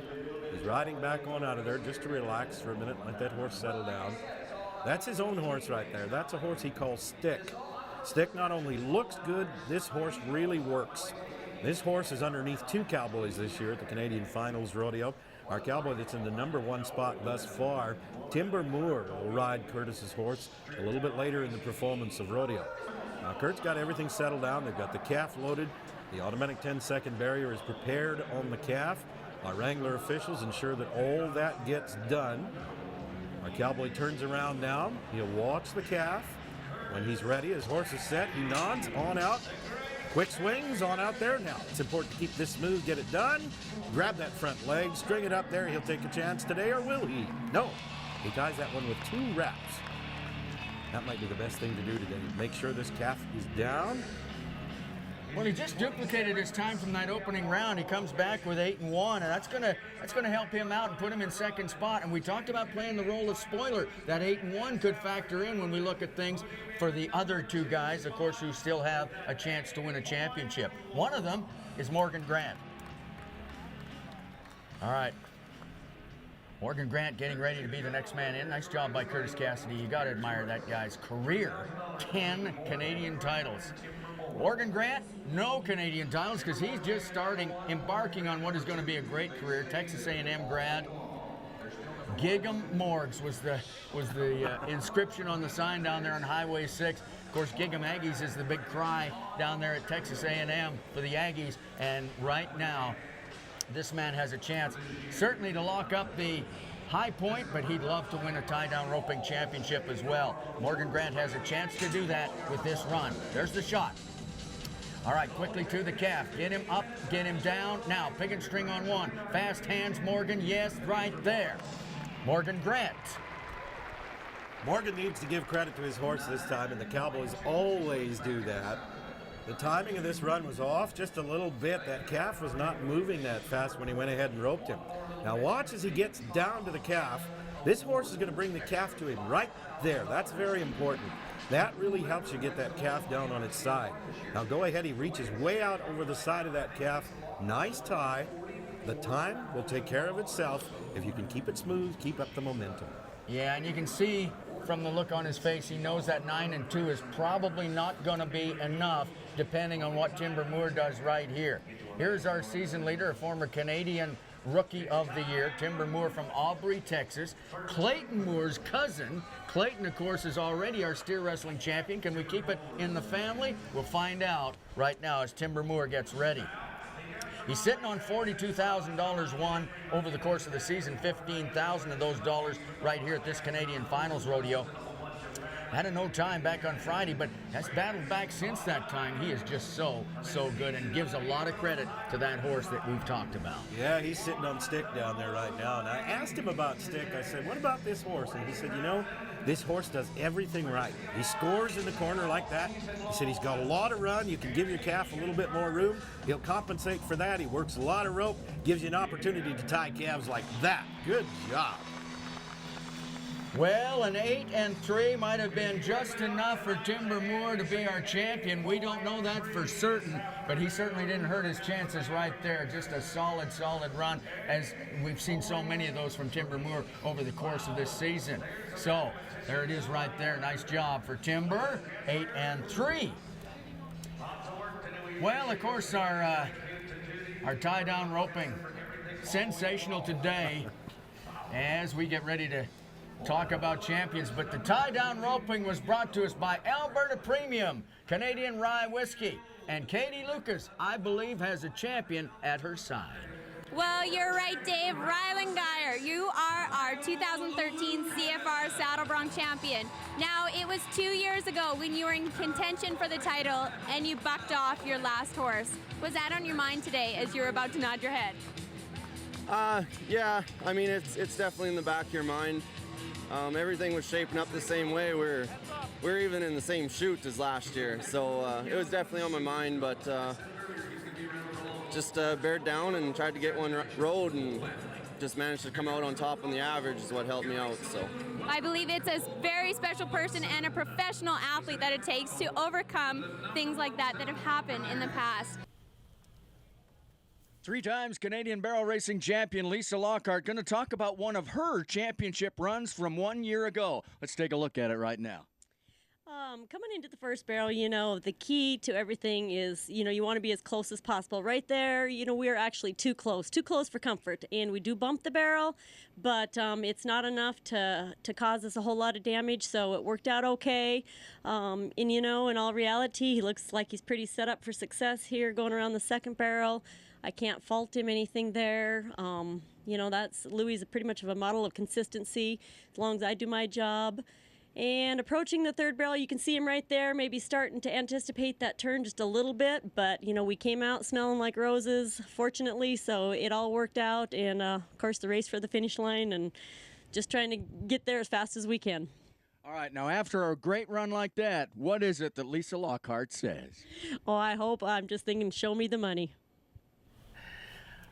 Well, barrel racing brought to us by the Horses, Horse Racing Alberta. And the very first barrel racer, guess who? Lisa Lockhart. Oh, the 3 times Canadian champion. She has virtually locked up the 4th title. And here she is on Louis, on the top of the ground. There's 1 to the right, 2 to the left. Here we go, 1 to go. Last barrel, last time for Lisa Lockhart at this finals. She has been so sensational, has already won $68,000. And she's in at 14.645 for Lisa Lockhart. Here's the cowgirl that led pretty much all year long in professional rodeo in Canada. She comes from Terrebonne, Oregon. This is Brenda Mays. Now, this is her little mare that she calls Dora. Dora can run. She and Dora have struck for a bit of money this year at the Canadian Finals Rodeo. They have won $11,000. Today, I don't think they're going to make any more because that knockdown barrel is going to add 5 seconds to her running time. The running time for Brenda Mays. 14.566 plus 5. We'll call it 19 and change for Brenda Mays. That's too bad because that was an outstanding running time. She and Dora are kind of getting it together here towards the end of our Canadian Finals Rodeo. Costly barrel right there.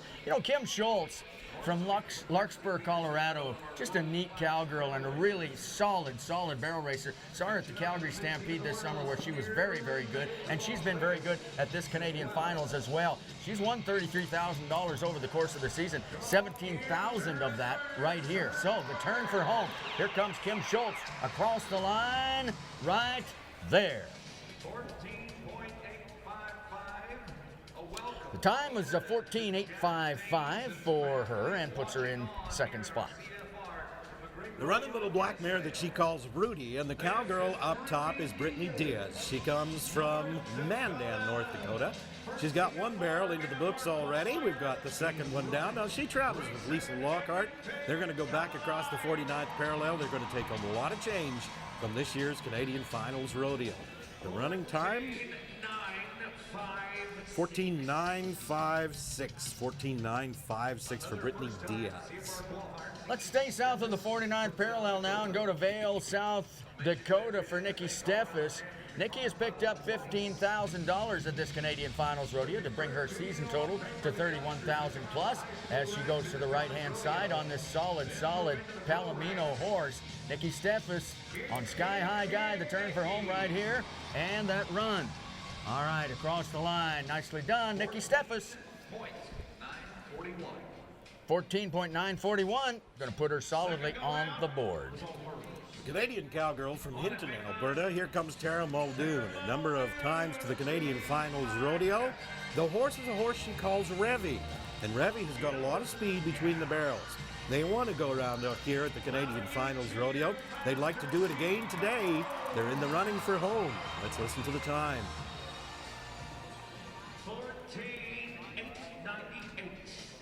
14.898 for Tara Muldoon.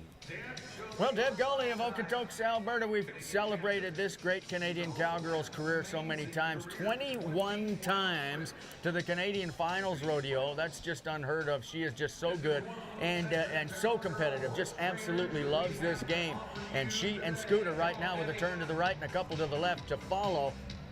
Deb Gully, by the way, is very, very solid in our aggregate and makes that turn for home right here and is going to pick up a little bit more money today. She's already won just under $11,000. She'll get some in the aggregate, might get some in the round as well as she checks in at 14.856 for Deb Gully, 14.856.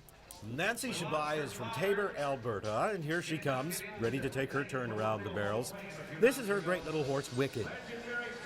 Nancy makes a lot of money in the futurities and barrel racing derbies. She trains a lot of great barrel racing horses. She's got 2 barrels into the books already. Get that third one done, no knockdowns, let's run for home. The quicker you get there, the better you do. Tight turns and straight lines between the barrels. 14, 7, 8, 9 for Nancy Shabai. Now, unofficially, I think that puts her in about second spot overall, so that's one of her best results so far. Kirsty White of Big Valley's been solid. She has a 3rd and a 5th and is solid in the aggregate as well.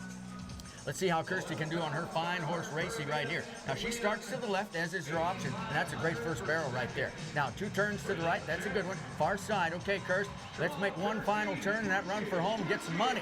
Okay, she's gonna stay solid in that aggregate and might get some here as well. That is gonna be a great combination in the future. They were pretty darn good today. How about 14, 6, 2, 7 to go to the lead.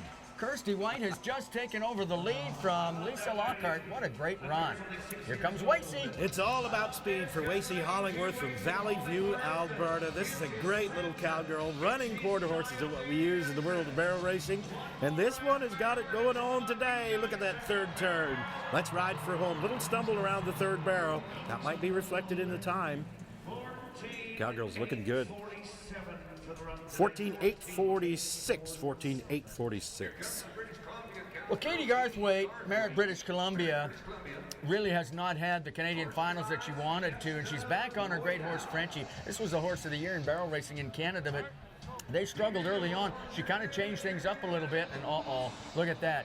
Kind of came off of that first barrel out of position and was unable to navigate the second barrel, and as a result, she's going to wind up with a no time. Tough way to finish off what has been a difficult finals for Katie Garthwaite, but you know, she's been a national finals rodeo qualifier here at her first Canadian finals rodeo. We haven't seen the last of Katie Garthwaite. She's a great cowgirl. We saw her smile when she missed that second barrel. Last one to go, the pride and joy of Lacombe. Here comes Cranna Roberts. She's running hard to that first barrel. We're by a little bit. We need to make up some time. This is a great horse. We got a barrel down. Good Lord. Let's go to the 3rd one. We're going to add a nickel to this. All right. Running time, of course, we're going to add 5 to the qualified time. 15:106 plus 5, 21:06 for Cranna Roberts' total running time. Well, I'll tell you what, Kirsty White looks like the winner in the round. That's her first go-round win, and the barrel racing came to us courtesy of the horses, Horse Racing Alberta. And guess what? Katie Lucas has a champion alongside. Well, I said to Timber earlier in the week that all I ever do is talk to you when we're in front of a camera, and it's only fitting that Timber Moore is our Canadian tie-down champion. Congratulations, Timber. This must be a special moment for you. Yeah, I mean, it really is. You know, my cousin won it earlier with the Bulldog, and I ended up winning the calf rope, and everything worked out great. So it truly is a family affair. It is, it is. I always say rodeo is, and for sure today. Well, congratulations to both of the Moores today. We're going to go to a quick commercial, and we'll be right back.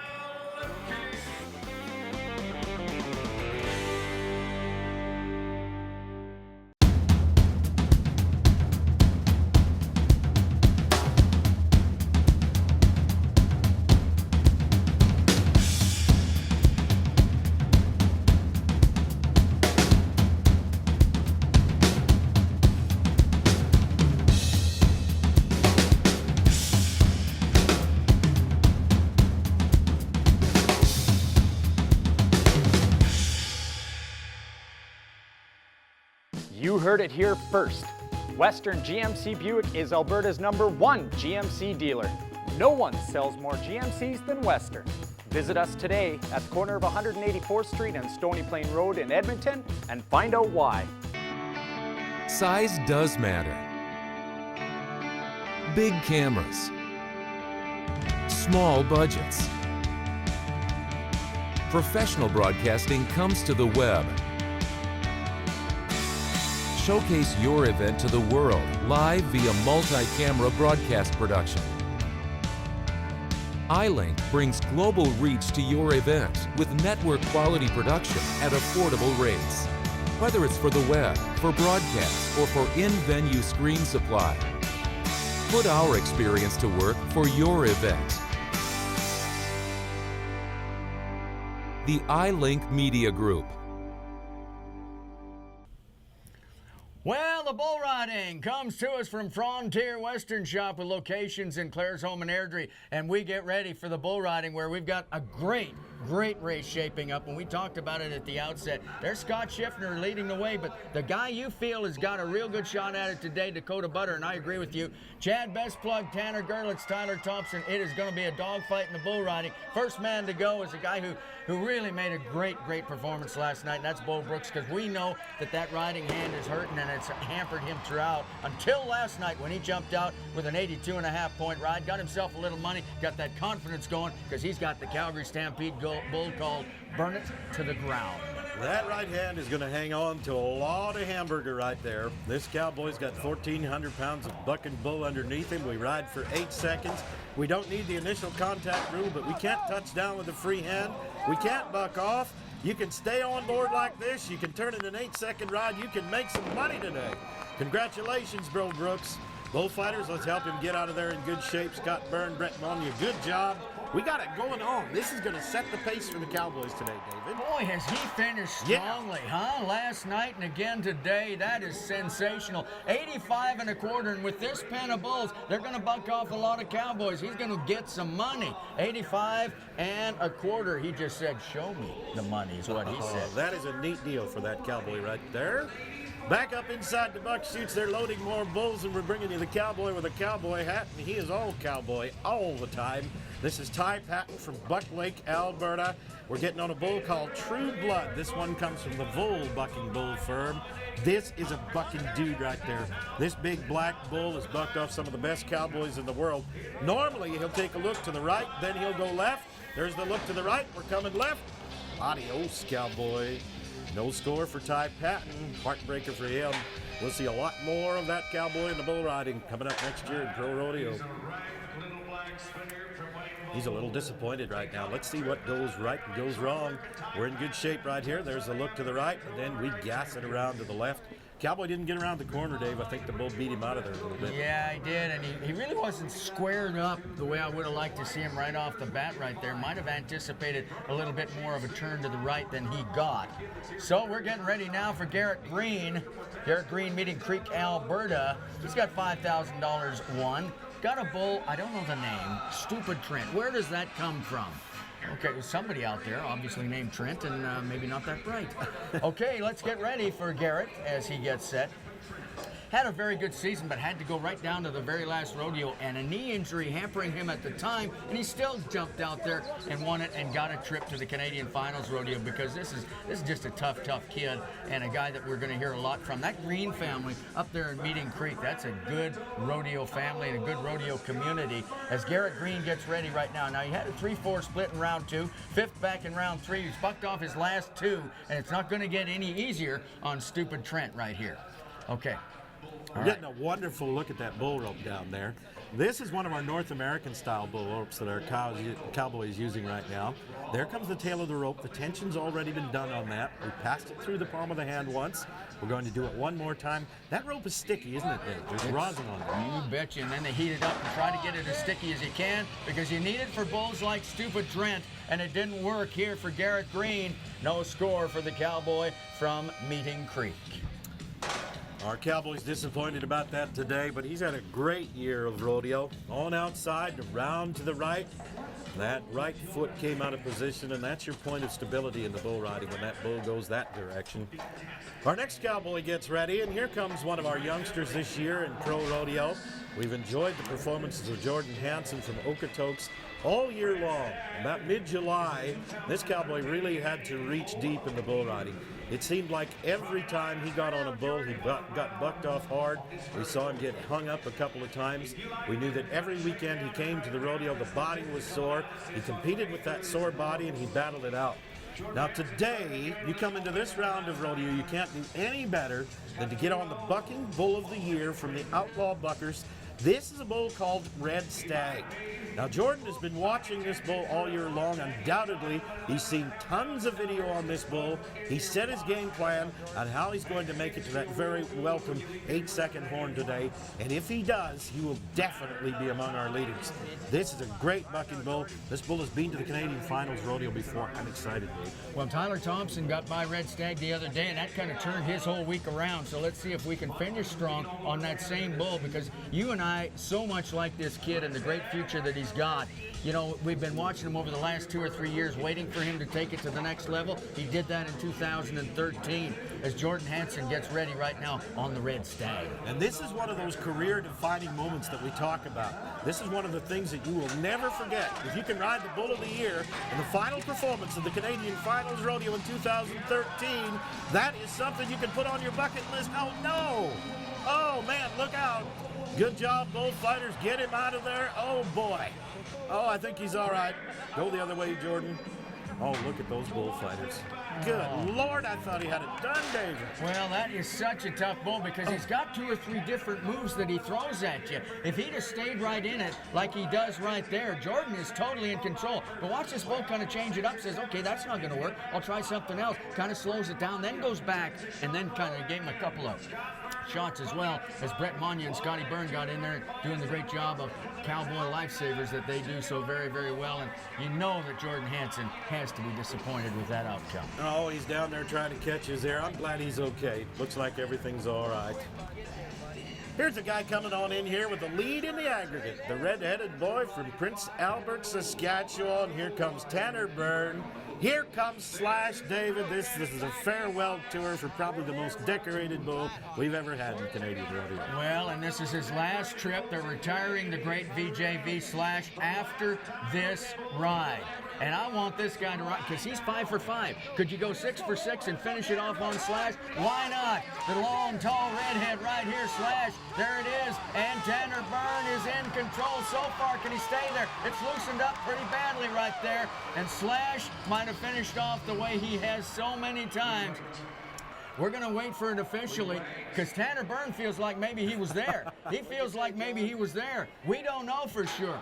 Of course, the judges carry the stopwatch, and their time is the official time. And it looks like maybe Tanner Byrne got there. He got in a little trouble at the end, but he'll take it if he can get a score, and he looks real happy. He looks real happy. Yeah, pumped up.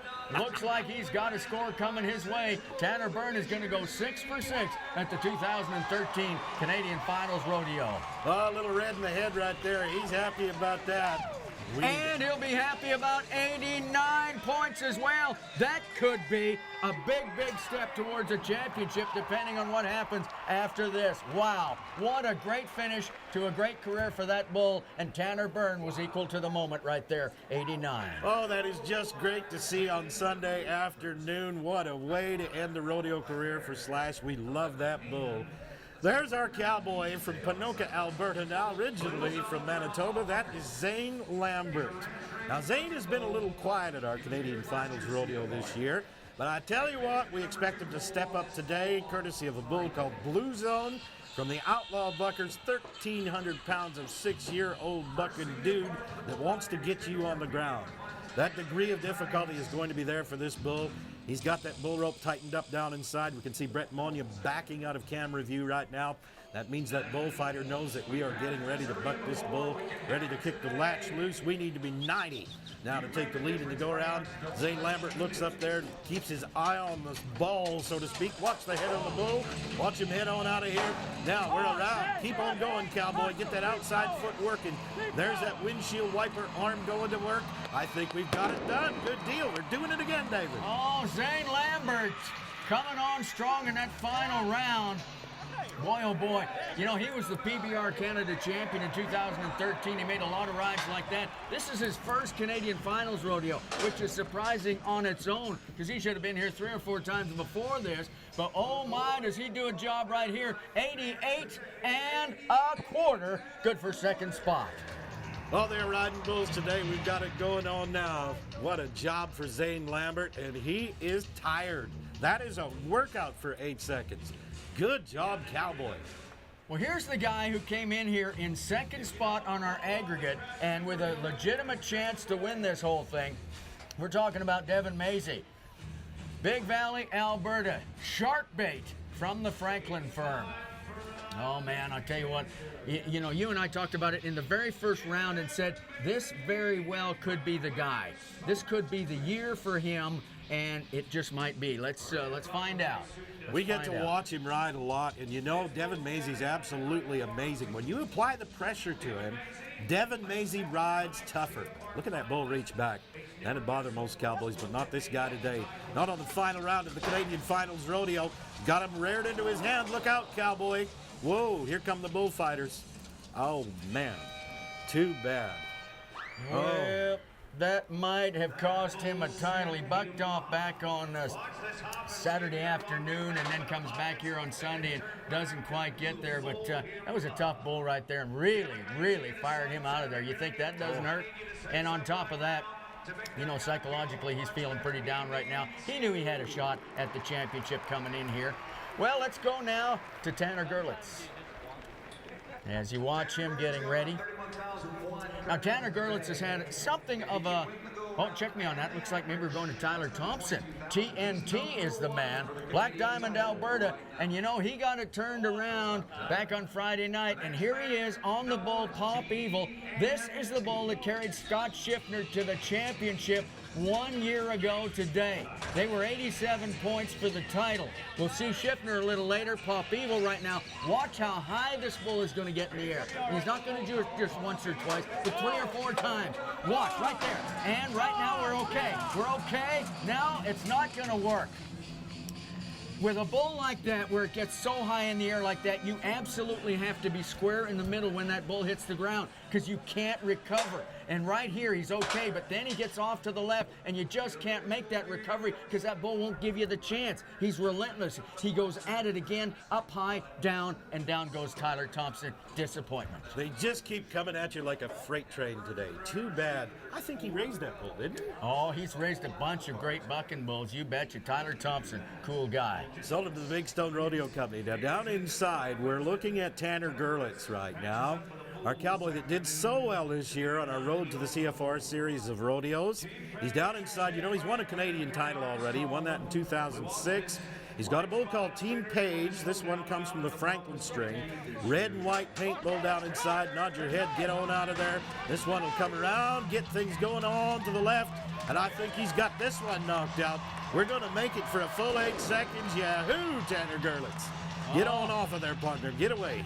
Neil Diamond's biggest fan is singing Sweet Caroline right now. Tell you what, Tanner Gerlitz, nice job, buddy. Oh, that is nice. Team Page, to me, is just one of those really good bulls that Kelly Armstrong raised right there. Spin around to the left. That's away from his hand, and he is absolutely in control throughout. 87 3/4 for Tanner Gerlitz. Oh, yeah, they're doing it now. Let's go back in the order. Our Cowboys are getting on today in the final round of the Canadian Finals Rodeo. Tanner's going back in there. He'll get his bull rope. Our Cowboys getting ready. He comes from Claresholm, Alberta. David, you know all about that. Well, he's my neighbor and just a great kid and a Canadian champion, a $100,000 champion at the Calgary Stampede. When he won the Calgary Stampede, he took all his buddies down to Disneyland to celebrate. Oh, he's got Grand Slam today from the Kessler firm. Get ready, buddy. All right, Chad has a chance. He's sitting 3rd in the aggregate right now.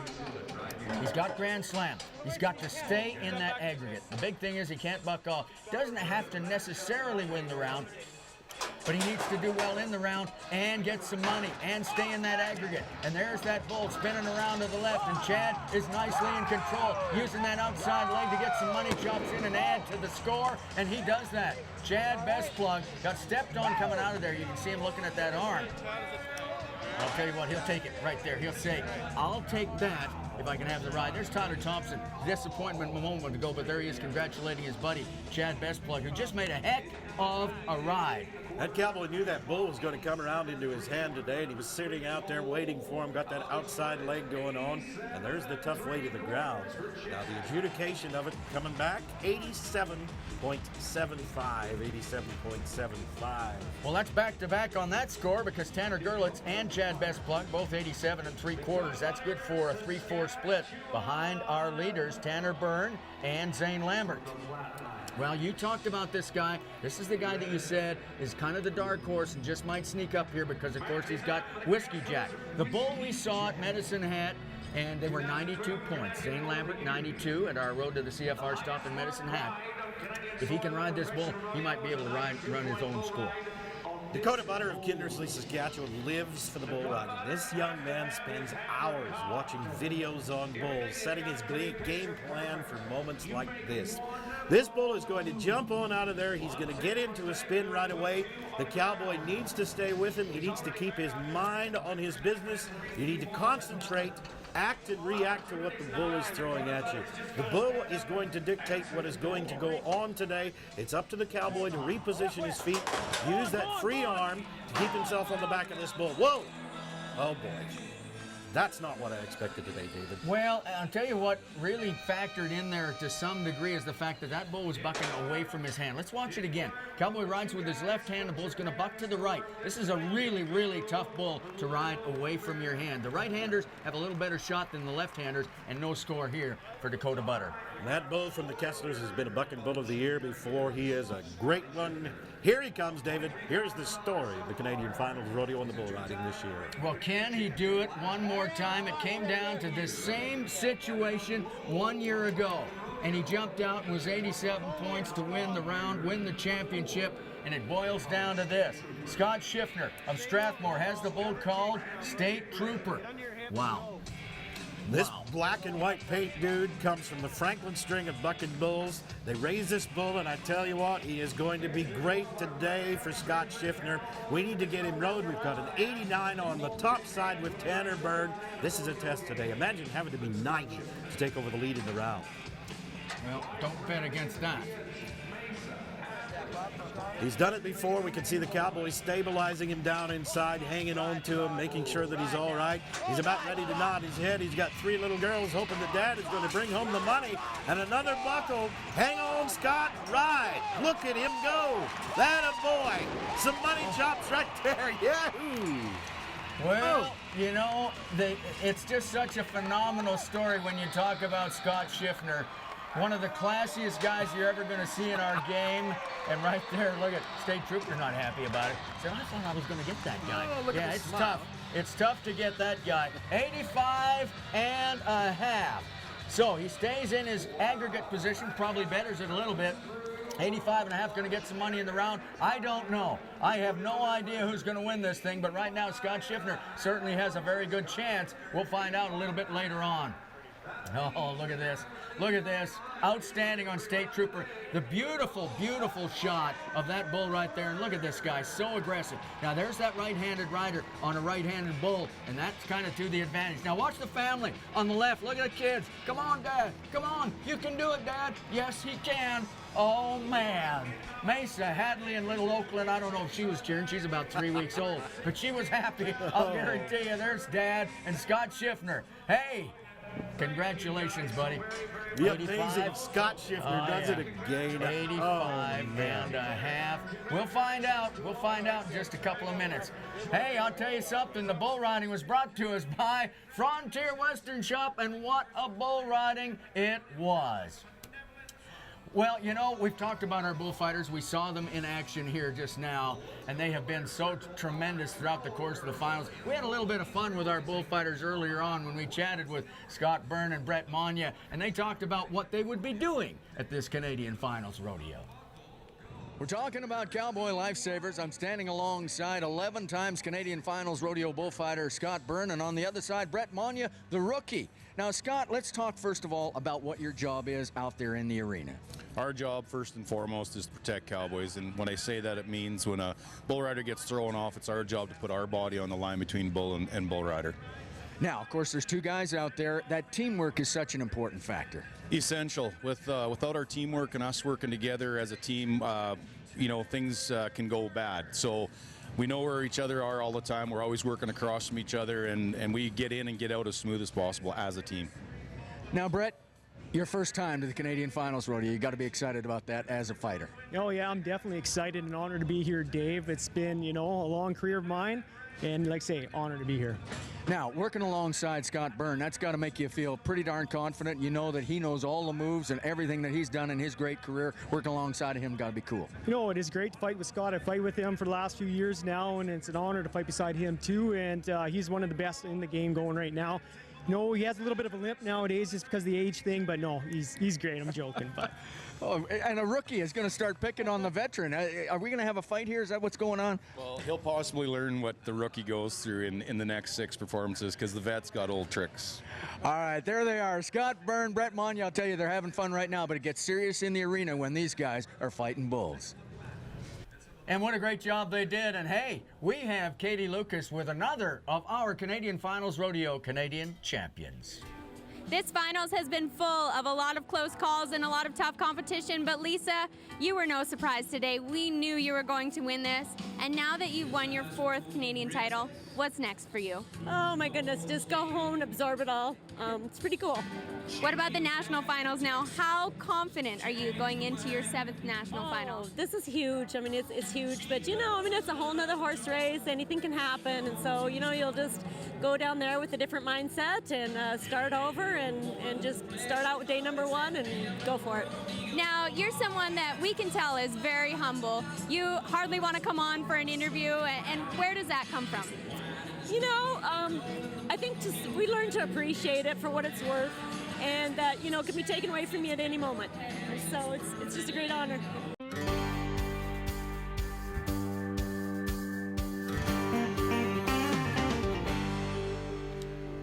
Well, the bull riding was very, very close as we thought it might be. They had to throw it to the computer to figure it all out, and Katie Lucas has the bull riding champion with her right now.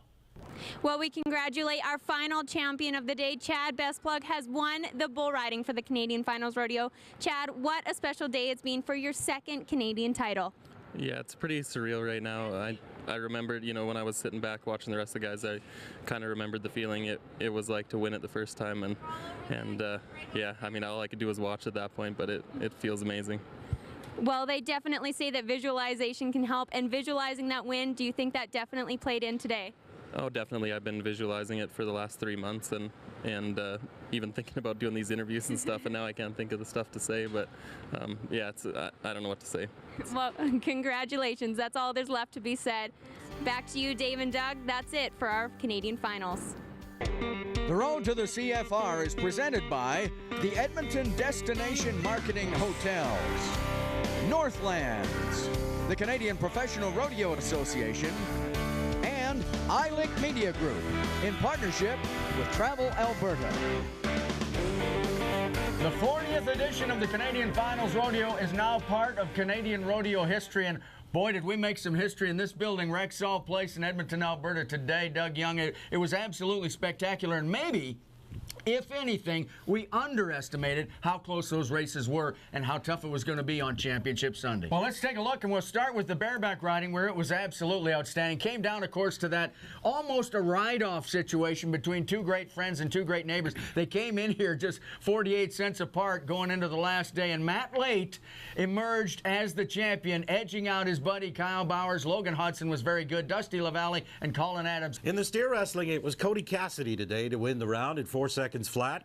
A 2-3 split for Hunter Cure and Tanner Milan. Here comes Clayton Moore with a 4-4 to win 4th, and it was Harley Cole today to win 5th at 4-9. Well, in the team roping, you know, this board right here shows the top 5 on the day, but what's missing is one other team, and this is the team we're going to talk about. Colton Schmidt and Tyrell Flewelling, though they didn't place in the round today, they did enough in the round to get themselves a championship by virtue of their aggregate performance. They were so sensational all weekend long. The saddle bronc riding today, we had 2 cowboys on top. Taus Muncie split the round with Sam Kelts. Here comes Ryland Geyer from Bracken, Saskatchewan at 85 points. Then to 4th with Court Shear at 83.5, and Chet Johnson 83.25. Tie down roping, how about Kyle Lucas? Oh, he was sensational today, that 19-year-old. 7-7. Curtis Cassidy was right there as he was in the first round, duplicate time. But Timber Moore did enough with his 8-3 to be the champion. Nate Baldwin, Eric DeBlanco, a 4-5 split with 8-7.